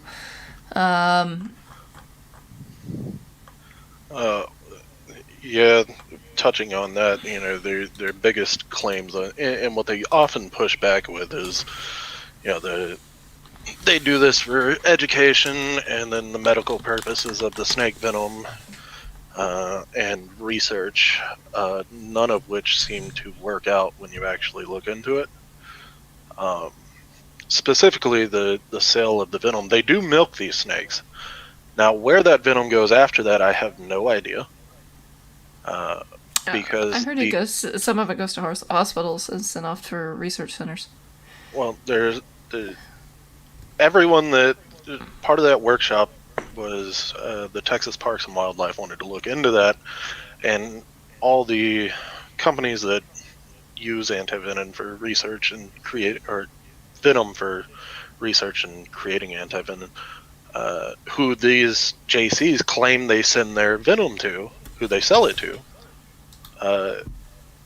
claim that they don't buy any venom from them. So it's, who do you trust, the companies or the JCs? I trust companies. No, I know. I in their defense, I could say that all snake venom is supposed to be extracted in a sterile environment. So if they are buying venom from the JCs, they're obviously not in a sterile environment. So that may be a reason why they're claiming they don't buy that venom. But I find that way more unlikely than the fact that the JCs just don't sell to them. Which would mean that.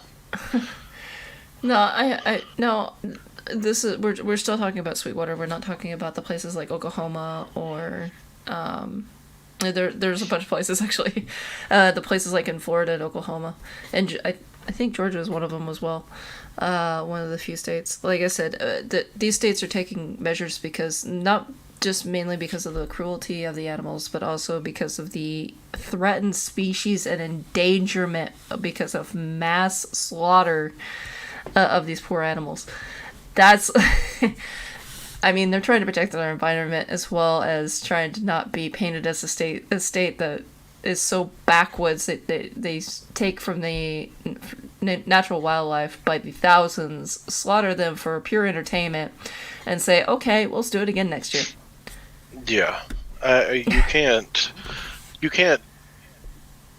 basically, mass slaughter a single species in particular and then expect it to survive year after year. It doesn't work that way, and that's why there's in a lot of interviews, or at least one, this hunter made the just nonchalant comment that they're like, man, we got to spread out every year to find all these snakes we need to catch, and I'm like, I wonder why. Talking about every year they have to go further and further out, and I'm like, because they're not there anymore. Yeah, I'm sorry, but once you take the source, like the mother and the eggs away, you're and the babies, and you burn down their homes, they're gonna move. They're gonna move on. The species is not gonna be hanging around. Well, and the other thing is a lot of this is, there's two sides of all of it. There's what the JC says. There's what the Parks and Wildlife Department says, and then other companies that are involved. But there's also the question of if these dens are being sprayed down with gas, which are common dens for rattlesnakes to reuse, are they even coming back to them? And they have seen some dens be reused the next year, and then they've seen some that they haven't seen them used since. And then how are you regulating how much gas you're putting in there? Because the JCs claim that the hunters use a very small amount of gas. And we're like, what does that mean? Yeah. Give us numbers. It's also terrible for the environment to be just, nonchalantly spraying gas in the ground. But Yeah, no kidding. I'm just waiting for a massive forest fire. That'll be interesting. But yeah, no, it's absolutely horrible. And the thing is, the snake pits that they use, the snakes are stepped on, kicked around. You know, the people are the wranglers are walking through, so they're using their toes to kick them and shove them away, stepping on small tails, and they don't care. It drives me nuts. It really does. It's a very lack of life in general. It just, if you're okay with doing this to an animal, what's stopping you from doing this to another person? There's a complete lack of empathy for. Thank you. Empathy was the word I was looking for. Yeah, it's like it doesn't exist for these people. And then, I'm not gonna sit here and tell you how to parent, but there's also, hundreds of kids here. I mean, they're yeah. No, I saw some of the pictures. No, one second. I'm gonna pause here for a second. The Ralph Williams podcast is in the house. He has come by to the show. Reptidill, you remember being on my show back on Podbean. You should know Ralph.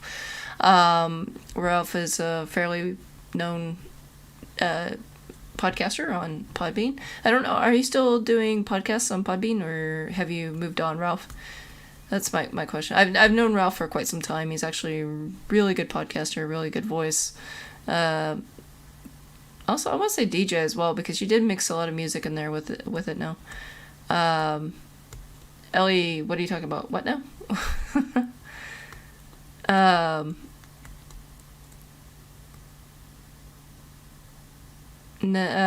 Okay, hold on. Mark, the spider guy, says, no, Ellie got really upset as it was a special gift of Peter. Okay, they're having a conversation on their own. Go ahead. Sorry, I didn't mean to interrupt there. No, you're good. Yeah, one of the worst things I saw is pretty much their skinning pit, which is where, these snakes are shuffled through like they're on a conveyor belt. Essentially, they move from pit to pit, and in the skinning pit is where they're going to.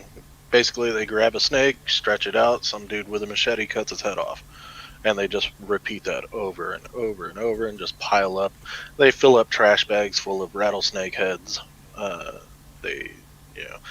One of the biggest parts of the skinning pit is as they skin it, the blood collects into these little buckets and stuff on the cutting table. And they take their hand, they dip it in the blood, and they put their handprint on the wall. And that's supposed to be like some tradition. I don't know. They also have the Rattlesnake Queen competition, which is a beauty competition. There's sort nothing of wrong ordeal. with that. Yeah, nothing wrong with that. No, that's but like it's just showing what it's all the aspects of this. Well, my thing is when you have people walking around with the rattlesnakes, live animals in their hands in the public. They think they've got this animal secured with the grip, and they're letting children as little as 1-2 years old pet them. Yep. I know. I think I just heard a couple people go what? Yeah, no, it was actually pretty bad. I would never in a million years allow my toddler to lay hands on a live venomous animal, period. Ralph Williams, congratulations on your radio show. He basically created his own network in his radio station. Awesome. Okay, cool. Send me the link on Discord, and I'll download it. But yeah, I'm just blown away because it just takes one mistake. It just takes one wiggle, and the animal to whip around. Anti-venom works great, but anti-venom does not work as fast as you think it does. For a toddler, they'd be gone. What about you, Ellie? What do you think? I want Ellie's thoughts on this because she's from the UK. the situation just makes me really, really mad. I'm trying not to like respond. That's why I'm staying tuned because I just want to say this pisses me off. I completely get where the guy's coming from, but you know, it's one of them subjects where it's hard to have a serious conversation about it without getting angry. Yep. So, Yeah, that's what I've spent the last week trying to do. Because I've talked about it with multiple people already, and each time I'm like I'm shaking. I'm mad. You can feel your blood rise, your blood pressure hit the ceiling, and you're just ready to, yeah. It makes me feel very, very uncomfortable, especially for somebody. You know, I worked with animals. I worked with snakes. I love them to death. I don't know too much about them, but I've helped with the housing. I've assisted. You know, I've assisted people with the care and the feeding. I you know, like I said, I really love these animals, and it just. And the thing is, even if I didn't, it would still bother me to the point. It's like you're teaching children that this is okay to treat an animal like this. That it is okay to not have any empathy whatsoever for your surrounding wildlife and nature and your habitat. yeah, It's okay to pour for them, it's gasoline. okay until there's not that many left. Then Exactly. they will find them.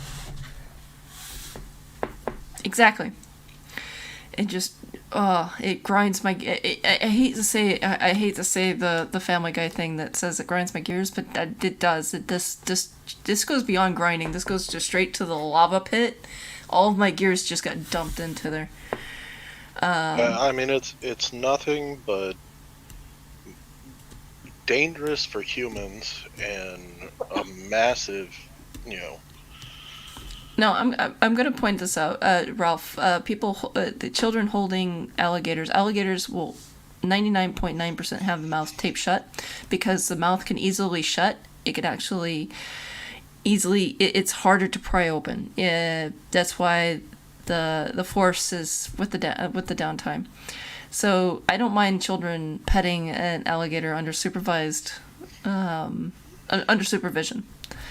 But when it comes to a venomous creature that is all muscle, and especially when it's a stranger around my kid, nope. There's a lot of nope to that. And what about cows? Cows aren't dangerous unless you catch them on a bad day. Cows are dangerous. But the thing is, I don't get it. Why do they even need to eat snakes? Like, I'm from the UK. I don't live in America. Like, obviously, I got friends in America.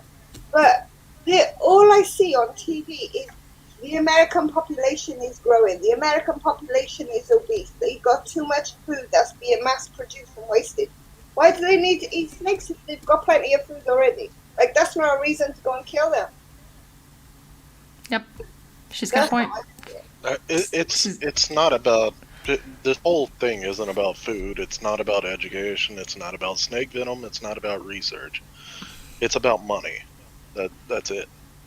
And if anyone tries to speak out against this, I mean, the entire town is for this event.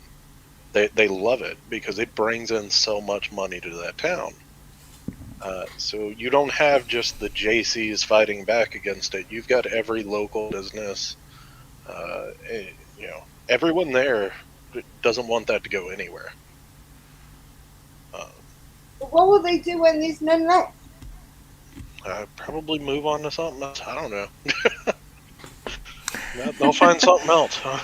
Well, now let's touch on the better side of things, because there are some states that have abolished this, but they still have rattlesnake roundup.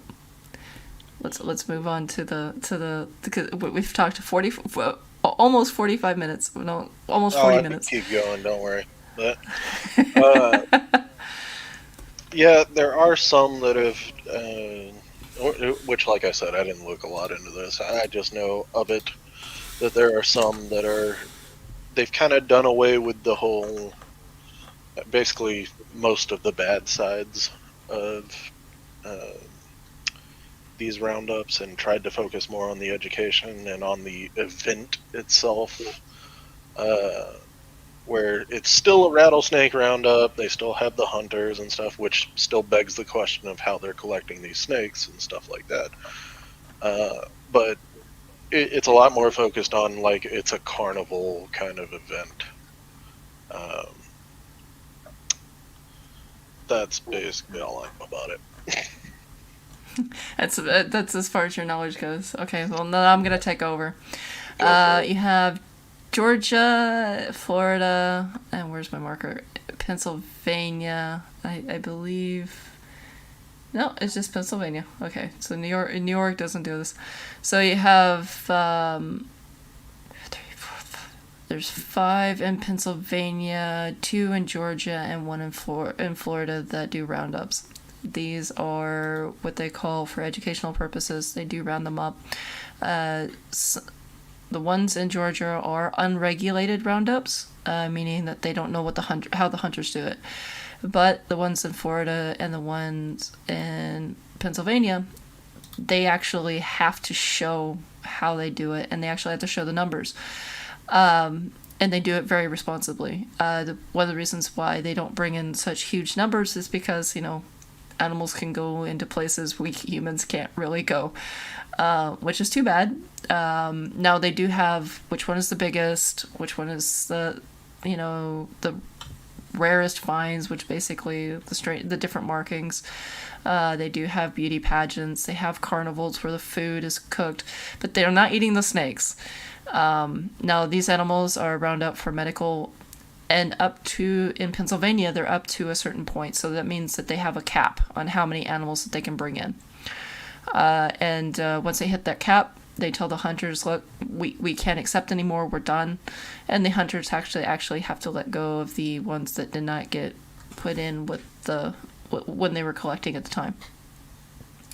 What the good thing about this is it helps thin the population down a bit, so these animals don't become overpopulated in some of the areas, because like Florida, they are protected. In some of the areas they are protected, I should say. So the overpopulation is spilling into the counties that do the roundups.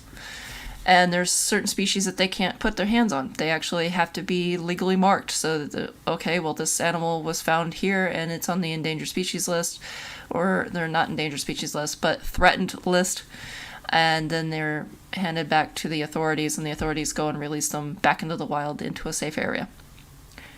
And then the venom, they are not devenomized, but the venom is milked, and then they are taken in for medical purposes. Some of the states do not release the animals that have been caught back into the wild. They keep them for medical purposes, which is a good thing, because now they get to live in a cozy room, get fed every day, or maybe not every day, but every 2 to 3 days. They get the best care that they can possibly can. All the while, they're trying to educate the public on, see this snake, this is a snake you do not want to touch. See this, you do not want to come near. If you see this, call your local authorities to come and get it. So they have this really cool carnival wrapped around the educational part. And that's what the link that I sent, you can see the areas that do what they call friendly roundups, and these people go into showing basically the secret lives of rattlesnakes, how rattlesnakes court each other, where they may be living, and how they basically fend each other off from being, keep other males from taking over their own territory and such like that. So it's like I said, it's fairly educational and beneficial medically, and they can claim the universities are going to claim where they get their venom for research. The research companies are going to claim where they get their thing, because it brings them money. Like I said, that if they can take the animal off the caretaking, like the zoo's hands, or whoever holds the rattlesnakes, they can take them off their hands, and that leaves them more availability, and it's basically just, like I said, a little more friendlier. So like I said, this is the only place that does this in the world is the U.S. I was looking up, maybe other places do other snake roundups. Maybe nope. There is an event in India where they do take care of cobras. They do round up cobras, but the cobras are treated like they're gods because they're children of gods. So it's like, okay, something got missed.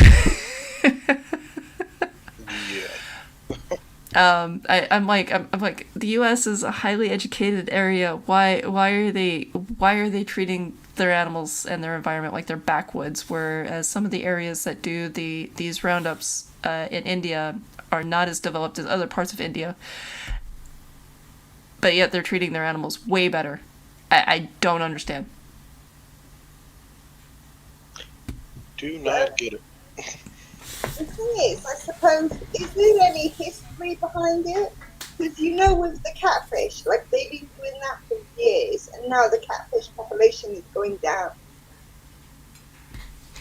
To my knowledge, the rattlesnake roundup started off when there was the basically the settlers. Was it settlers or no? This happened back in the 50s. Was it like an overpopulation of some sort? Yeah, I assume you can hear me, right?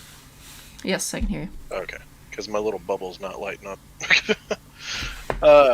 Yeah, it started in 1959. They did it as a way to try to control the population and protect their cattle, essentially. It was just like an annual thing to try to mitigate the growing population of rattlesnakes in the area. But is the population still growing, or is it declining? It's declining. Yeah, especially in the area, it's declining. Now, do I think that this one event is going to be able to wipe out Western Diamondbacks? No. But definitely in the area. Western Diamondbacks are so far spread across the United States that it'd be a little hard. At least the southern United States. Sweetwater's not going to be the end of all of them, but it's definitely hurting that ecosystem. Well, it's not just Western Diamondbacks. They collect all types of rattlesnakes, and some of the rattlesnakes migrate, and they're not keeping any numbers. They're not registering the species, so you don't know the impact that it's having on other species. And that's one of the biggest concerns agriculture has, basically. The Texas agriculture has. It's one of the main reasons why Florida put its boot down on it really quick, especially when it started to, like I said, have a impact on species outside of what they were really aiming for. And so I believe it was either Florida or Georgia that wisened up really quick, really fast. First, I'm not too sure which one, so please don't quote me on that one. Ashley, hey Ashley. Ashley says, "Hey Crack, sorry I haven't been around. Lots of happening over here. Hope you're doing good. I'll be back listening from now on, now that things have chilled out." Awesome. It's good to have you back, Ashley. Go ahead. I can't really say too much on it, because apart from the links that you put up, I haven't really heard of the situation before, and I haven't really had time to research or anything like that, so all I can do is kind of naively give you my opinions. I wouldn't say naively. Like I said, it used to be for population control, and now it's not population control anymore. It's to raise money. It's a huge tourist income, and it's if it had a purpose, an actual legit purpose other than to raise money, then I would back it up. Not 100%, because like I said, the methods are just absolutely horrendous, and the things that they do to those animals are absolutely horrendous, and the conditions that they put the animals in are absolutely horrendous. I can go a list. There's a whole list that just makes me mad. I will say that, in my opinion, if they were to curb all of the issues and the cruelty and all that, I don't care that it's for money, and I don't care that they do it. It's everything else that they're doing, all the the needless slaughter of all these snakes. I don't. Why?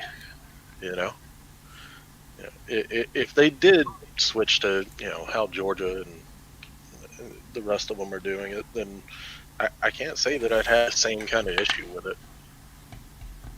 I mean, I would still want to make sure that it's being tracked properly, but other than that, Oh, absolutely. That's one of the biggest issues is track it properly. If you're hiding the numbers and you're hiding the species, then you know you're doing something. You're doing it wrong. You're doing something absolutely wrong. If you feel like you've got to hide it, then you know you've done something wrong. yeah, It's as simple as that. it's definitely worth. On their website, they actually have where the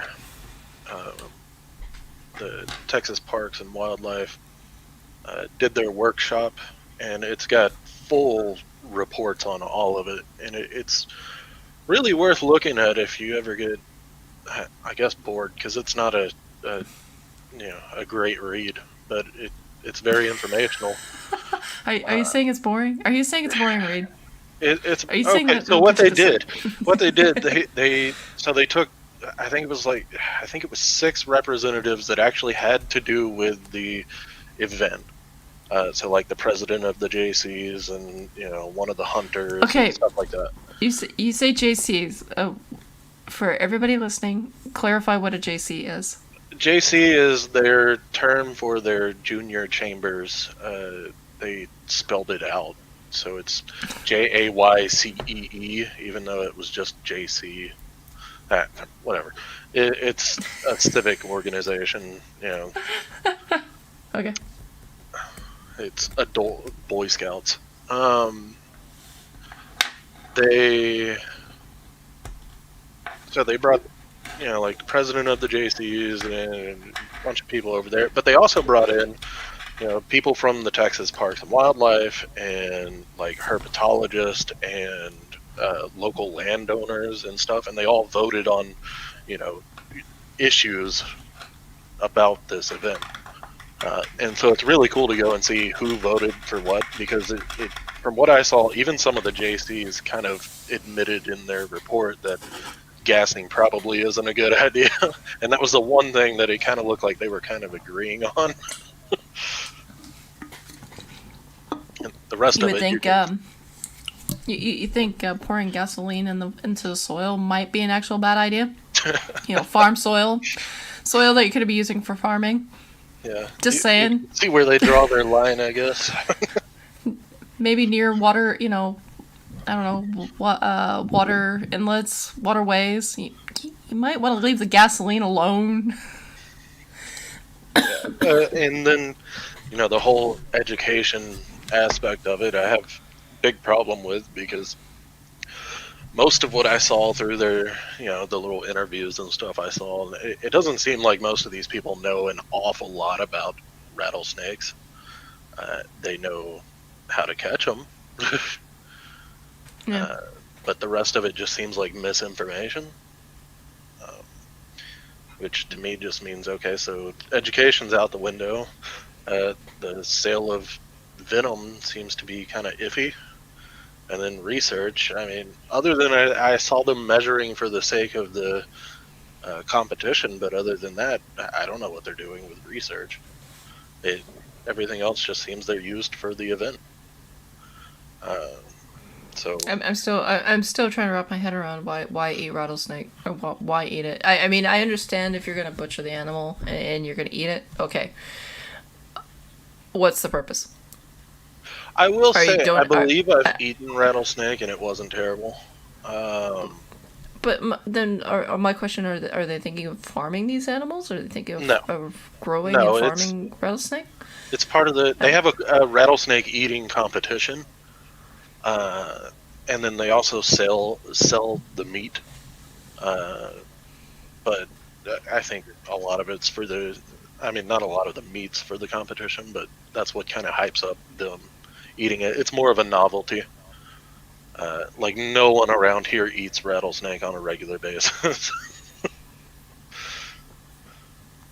No, but the thing is, it's just, I'm like, okay, so maybe it's the state. Maybe they have a poor economy. Do they need to have the extra meat? No. Okay, see, it's just like I don't understand. So here's the thing, and here's what I gather. This is all just my opinion. the claims of, the educational part, the milking of the snakes, the eating it, and making crafts and stuff with the hat bands and all that with the hides, is so that they can justify killing all these snakes, because then they can say, well, we use the whole snake, nothing goes to waste. And I think that's really what it is. But then, okay, so they're doing it for the tourism and to bring in money, so it's okay to pour gasoline into the ground. That just, like, wait, what? I think I've missed something. Oh, well, it definitely breaks down the more you look into it, but most people don't do that. Oh. See, this is one of the reasons why I wanted to cover this on the show, is because not a lot of people know about it. I didn't know about it until you brought it up the last time we had you on the show. I wish I didn't know about it. Life was happier a couple weeks ago. Well, like a year ago now when I learned about it. Like I said, I think it's an eye opener. I think people should know what's going on, just like just like what's going on in the UK. That pisses me off. Sorry for those from the UK. I'm gonna apologize. You guys don't piss me off. It's the policies that piss me off. You guys should allow somebody like me to sign a petition. I'm sorry, just saying. Local wildlife is very special, and it actually needs to be preserved. I mean, yes, there's a give and take. I understand that people need to make money. I understand there's an economy that needs to be fed. I understand, and populations do grow. Absolutely understand all of that, but make use of what you have. Don't overreach. Don't reach past your bounds. Save your local wildlife. If you have endangered species, don't argue. Just go straight to helping them. Maybe try to have a little empathy for species that are not human. Exactly, and that's what the reason why I wanted to have you on the show is because of this. And then I wanted to have Tony on the show so we could talk about the Pokies, because that would have been a nice cheer up to a heavy show, a very heavy-handed show. But unfortunately they left, so. Well.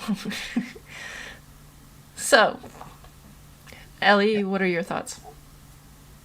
I'm listening. So basically the end of the show is life sucks, humans ruin everything. See y'all next week. That's not how I'm trying to rate the show. I want the show to end on a happy note. Oh my gosh. You know what? I wish I could bring up pictures, because then I would just insert Mark's the Spider Guy's little velvet spider, because that Butt Nipper. I love Butt Nipper to death. Mark, have you officially changed your name? I can't bring up pictures. I don't know why I can't bring up pictures. It just drives me nuts. Well, I know why. It's because I don't pay for it.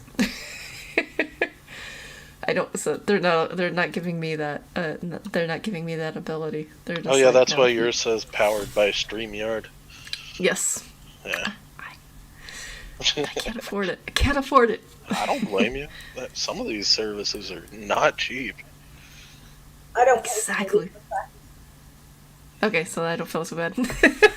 I don't even pay for Windows on some of my computers, so I can't really say much. Now, Mark, I do have a question for Mark. Mark the Spider Guy. Have you officially changed your Velvet Spider's name to Butt Nipper? If not, why haven't you done so yet? I love that spider. If I could afford it, I would get a Butt Nipper, but I can't afford it right now. Not only can I not afford it, I just don't have the room. Tarantulas have taken up too much. I'm gonna have to start changing everybody out again. It's that time of year again. I'll start selling some of these little ones. Chat got really quiet. The chat there are some people in the chat, but they're just quiet. They're just not being said anything. You said you named it Cracks. I've named it Cracks. Aw, thank you. Okay. Cracks is better than Butt Nipper. I'll admit. She does. She waits for the prey item to either turn around or to face it the opposite direction, and she'll just go quietly and gently nip the butt, and then hold it just for a little bit. So cute. So cute. So there's my happy note. Wait, how are you? Why don't you ever do the camera anymore? You did it that one day. Yeah, that was a celebration of 100 followers. Want to get to 500 followers? I'll do the camera and eat hot chips live. Dude, the hot chip bit. That was the best thing ever. Hush. That is a secret I will take to my grave. Notice I What do didn't you publish want? it. I recorded it. Oh, you did not. No, I didn't. I should have though. Oh, that was bad. That was the funniest thing I ever. burnt my mouth so bad. I drank so much milk too. My stomach was tore up for 2 days. From eating a hot chip. Several hot chips for 3 hours straight. With the hottest hot sauce in the world. Fair enough. Yeah, Notice wasn't she it got like quiet. every time someone, I can't remember what. Yes, you it were- was every time somebody came on, I took a bite of the chip and with the salsa. And then we had one gentleman come on and change his name every Oh time. yeah, he would change his name, leave, And I and thought then it come was- back. Yes, and I thought it was a new person coming on, so I'd eat another chip. Oh, it was so great. Good Max times, said he good wants to times. watch it. Huh? Mark wants to watch it. Actually, I don't think it's up anymore. Well, first of all, I never published it, so it was. I don't think it's ever up. But by some chance that if it is up, it would be under the Podbean. Do you have that channel still, or did they actually take it off since I left? Podbean has a way of, okay, so here's the thing with Podbean. If you pay a subscription, you get all these perks, but as soon as you stop paying your subscription, you are no longer allowed to have that account. So you have to change your account. So all of your hard work just got totally lost.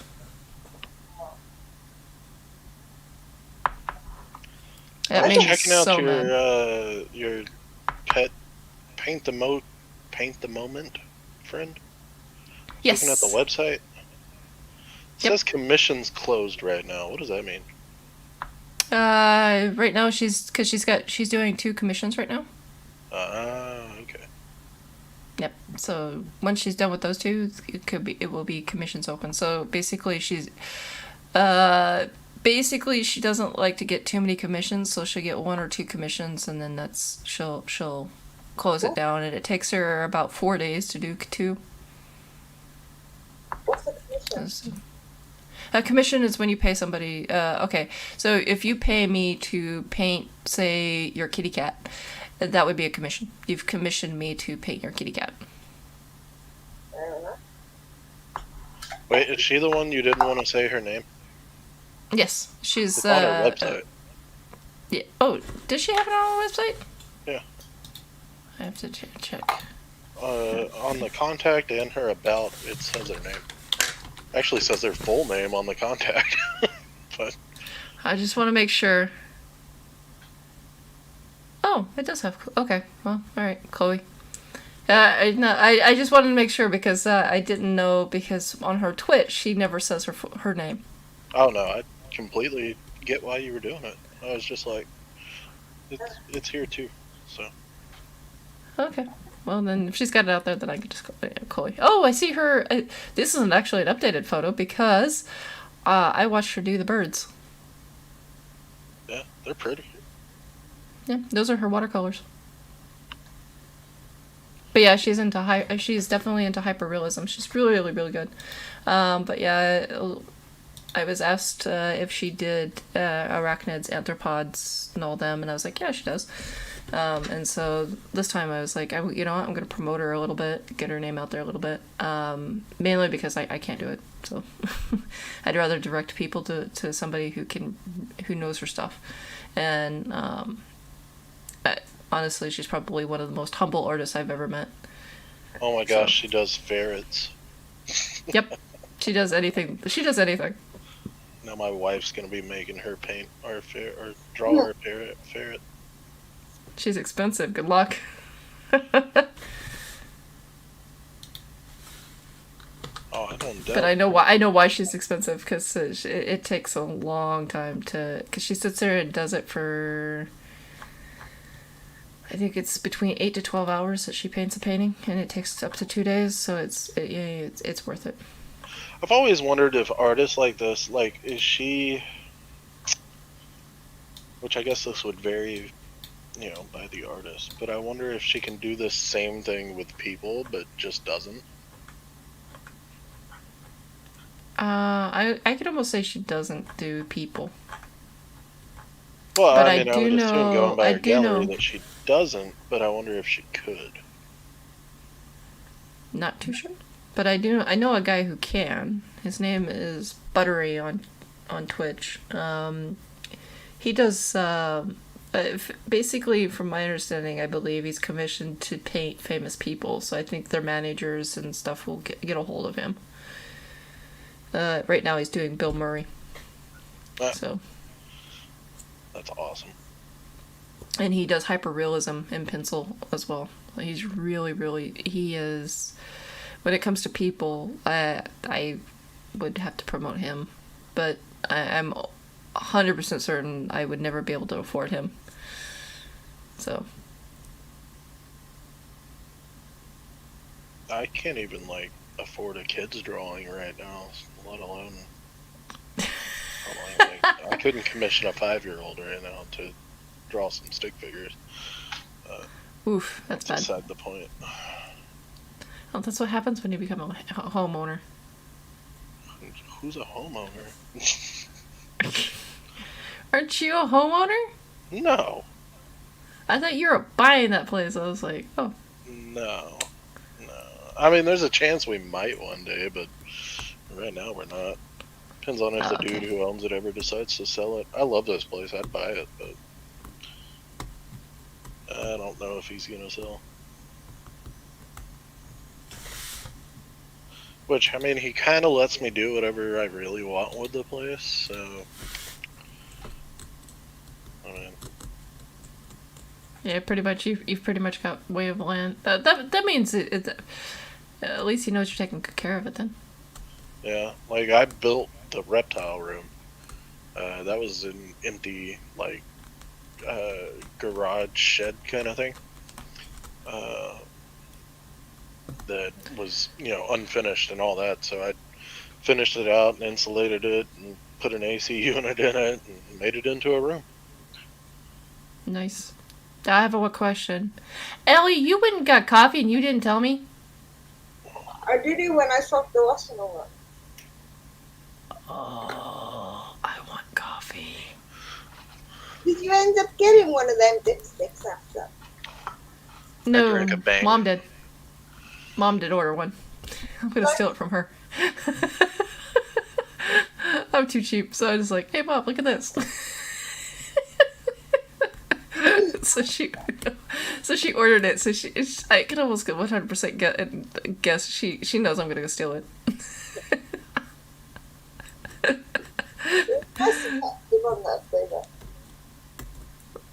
No, Dylan, you like you like coffee, correct? I like energy drinks. I don't not like coffee.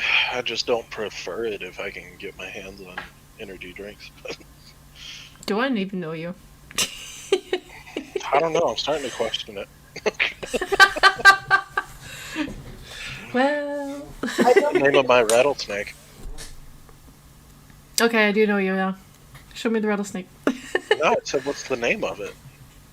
Bubblegum. Okay. Well, good. That was the one thing you should know. But what about the other rattlesnake? I don't know. No. I just call that one Atrox because I love the name of that species.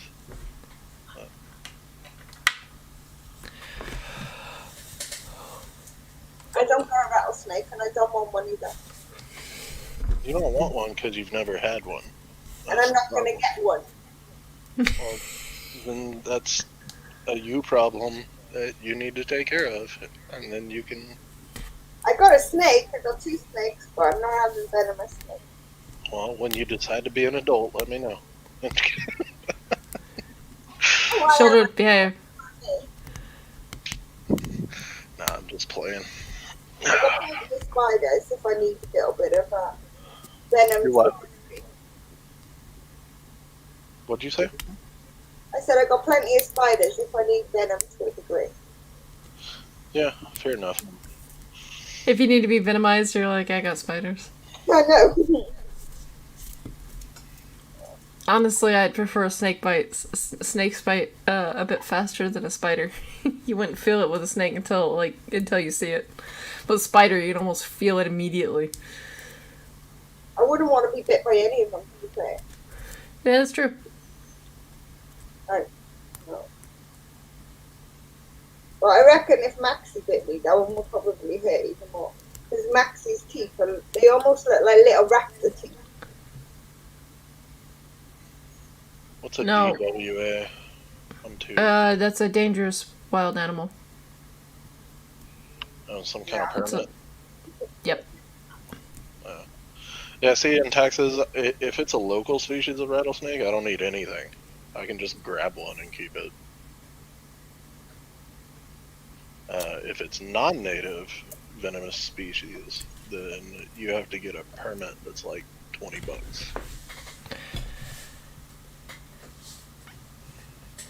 And that's about it. That's, And I can walk And into in Walmart Sweden? to get that permit. and in Sweden, you don't need. They Do just what? believe that in Sweden you don't need a license at all. They believe if you are either brave or dumb enough to own one. And for me, I think it's just a hobby thing, but there are some people who want it just for the danger factor, and I don't think those people are the ones that should be owning them, but they do anyways. It just, if you're not getting it because of the love of the species, you're getting it because you think it's cool. Please do your research and think twice about doing it. That's what I have to say about it. But anyways, yeah, you don't need a license at all here in Sweden because most snakes cannot become invasive. They'll easily die off during wintertime. They couldn't get deep enough to hibernate. It would be they would die. Even down south, because of the salt in the soil in certain areas, they would just die off. That and the lack of food, it would just be really rough for them. So they don't. If I come there then, because I need more of a tropical climate. I'm sorry, say again? I said I would really struggle if I came there then, because I need more of a tropical climate. Yeah, you would struggle. But we do have one snake here, the European adder. Is it an adder or a viper? I think it's a viper. But we do have one, and it's not even dangerous at all.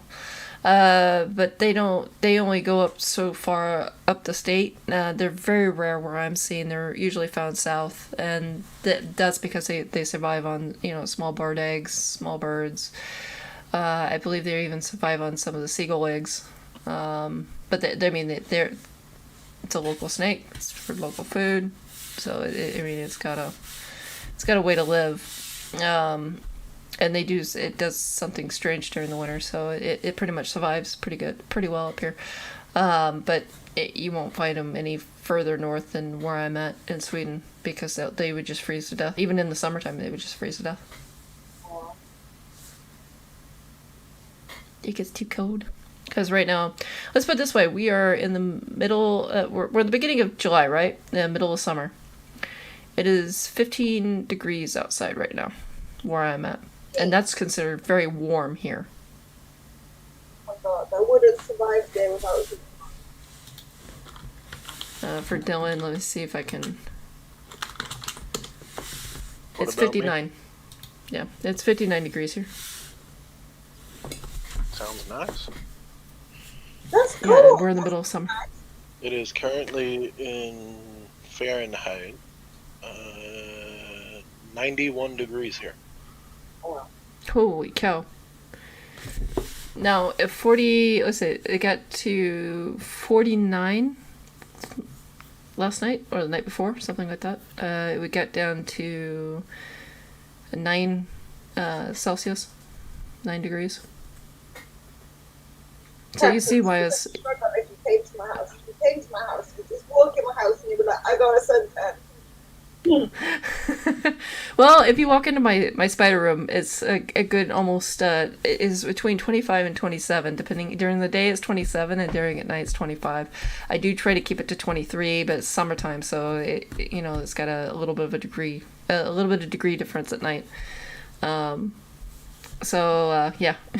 My house has been on between 28 and 30 all year round. I think the lowest Cool. it's got to is 26. Holy cow. I'm so used to the heat though. If you put me in the cold, I guess if anything below 18 degrees is freezing for me. Oh jeez. You would freeze to death here. I know. But you can see why. I was gonna say, now you can see why we don't worry about snakes being invasive here. Or Yeah, reptiles in general. Doesn't sound like a problem.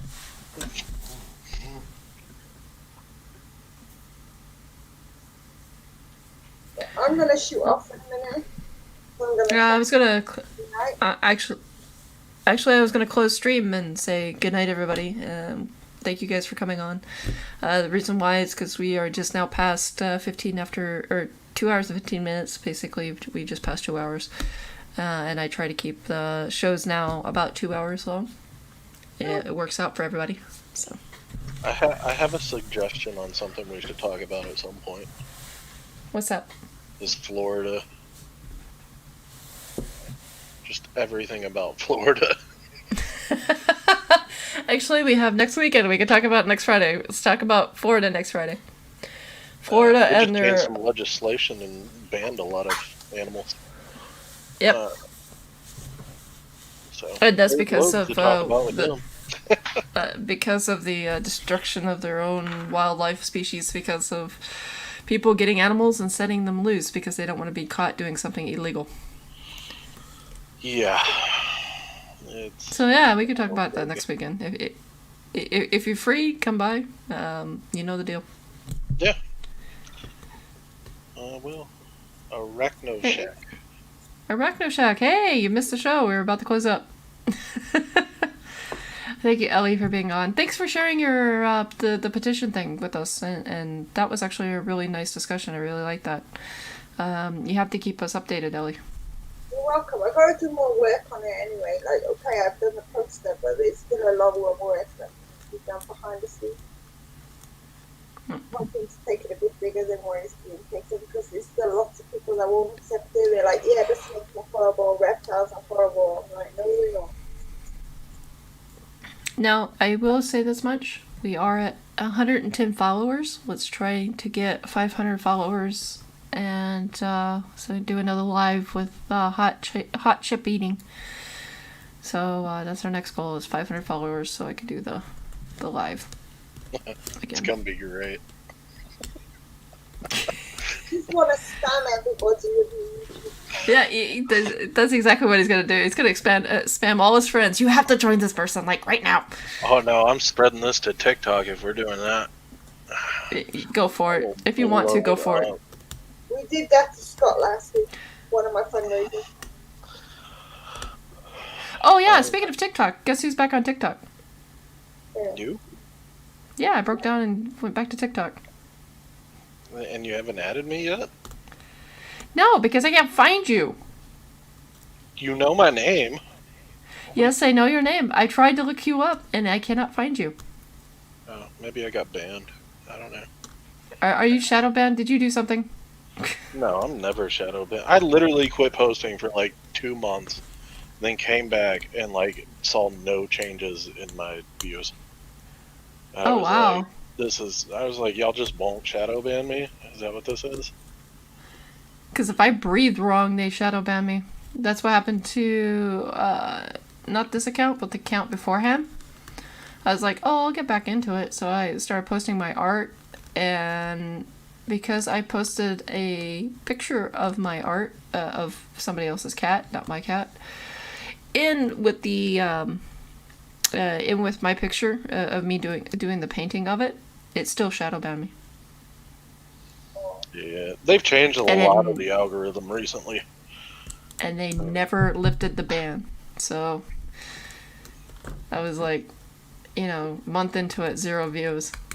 Not even on the For You page. I was like, really? Really? So I just changed accounts, and I was like, yep. I was totally shadow banned because now everything I'm starting to get the views and stuff. So. Anyway, I'm gonna go. It's nice to speak to you both. Hey, it was good to see you, Ellie. I'm happy that you're back and hanging around. I know you always try to make it to the shows, but remember, ladies and gentlemen. Holler at me would be to PM me because I find YouTube is failing me at the moment. You know how many videos I miss from everybody, even live streams. Like I half the time don't get pinged until 3-4 days later. I've literally got to go and search for it if I know it's on. And everybody's still got a bell button on. I think just YouTube's on a wobbly.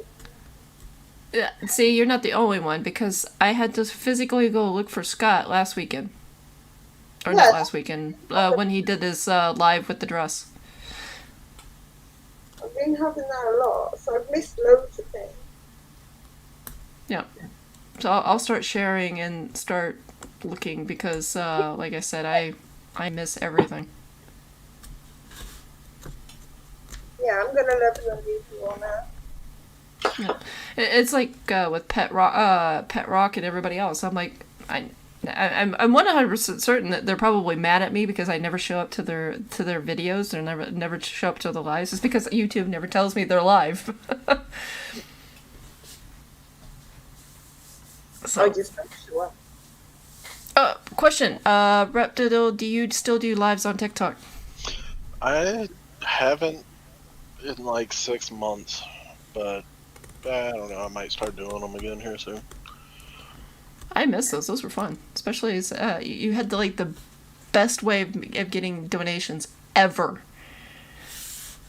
What was it? I don't even remember. I'll show you the animal basically for a certain amount of donation. Oh yeah. I had to make it worth my time to keep pulling these animals back out. Yeah, but Because I it mean, was like it worked. a constant flow. I mean, there were times where there'd be, I think the highest I ever got to was like 100 people in there or something, and it was just, grab this animal, get this animal, show us this, show us this, show us this, and finally I was like, I can't do that. Like, I'm gonna stress out the animals before anything. So, yep, I changed it to where they had to donate for me to pull them out. At least made it worth something. Yep. Yeah, and it wasn't cash. It was donated points. Do you get cash for those points, by the way? Yeah, but it's pretty terrible. TikTok and between TikTok and Google, they take 70% of it. So. Ouch. That Yeah. sucks. But hey, I mean, it's a little bit of extra cash. It's not much. Even though it's not much, it's still a little extra. So that's always fun. Yep. I'd do it just for fun at this point, and to grow the brand, I suppose. Yep. How many followers are you now up to now? Are you still at 50,000 or? Yeah, it's like 54 almost. I don't know. Oh wow. Like I said, just about since January, I had only posted like 10 videos until recently. And now I'm like sort of posting consistently again. You need to go back into it. Yeah, I miss know. it. I went through a phase there where I wasn't really doing much. Okay, so I'm gonna look for you right now as I have you, and then I'm gonna let you go. While you look for him, I'm gonna disappear, okay? Okay, sweetie. Thank you for being on the show. I appreciate it. Bye. No worries. Bye. Bye-bye. Okay.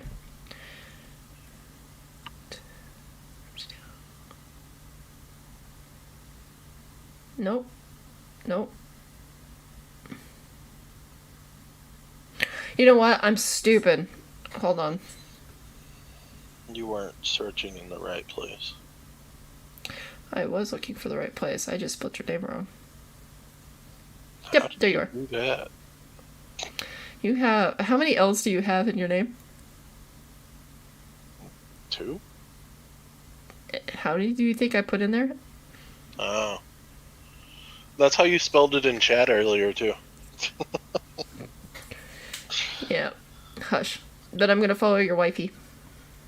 Oh, Mrs. Reptidill.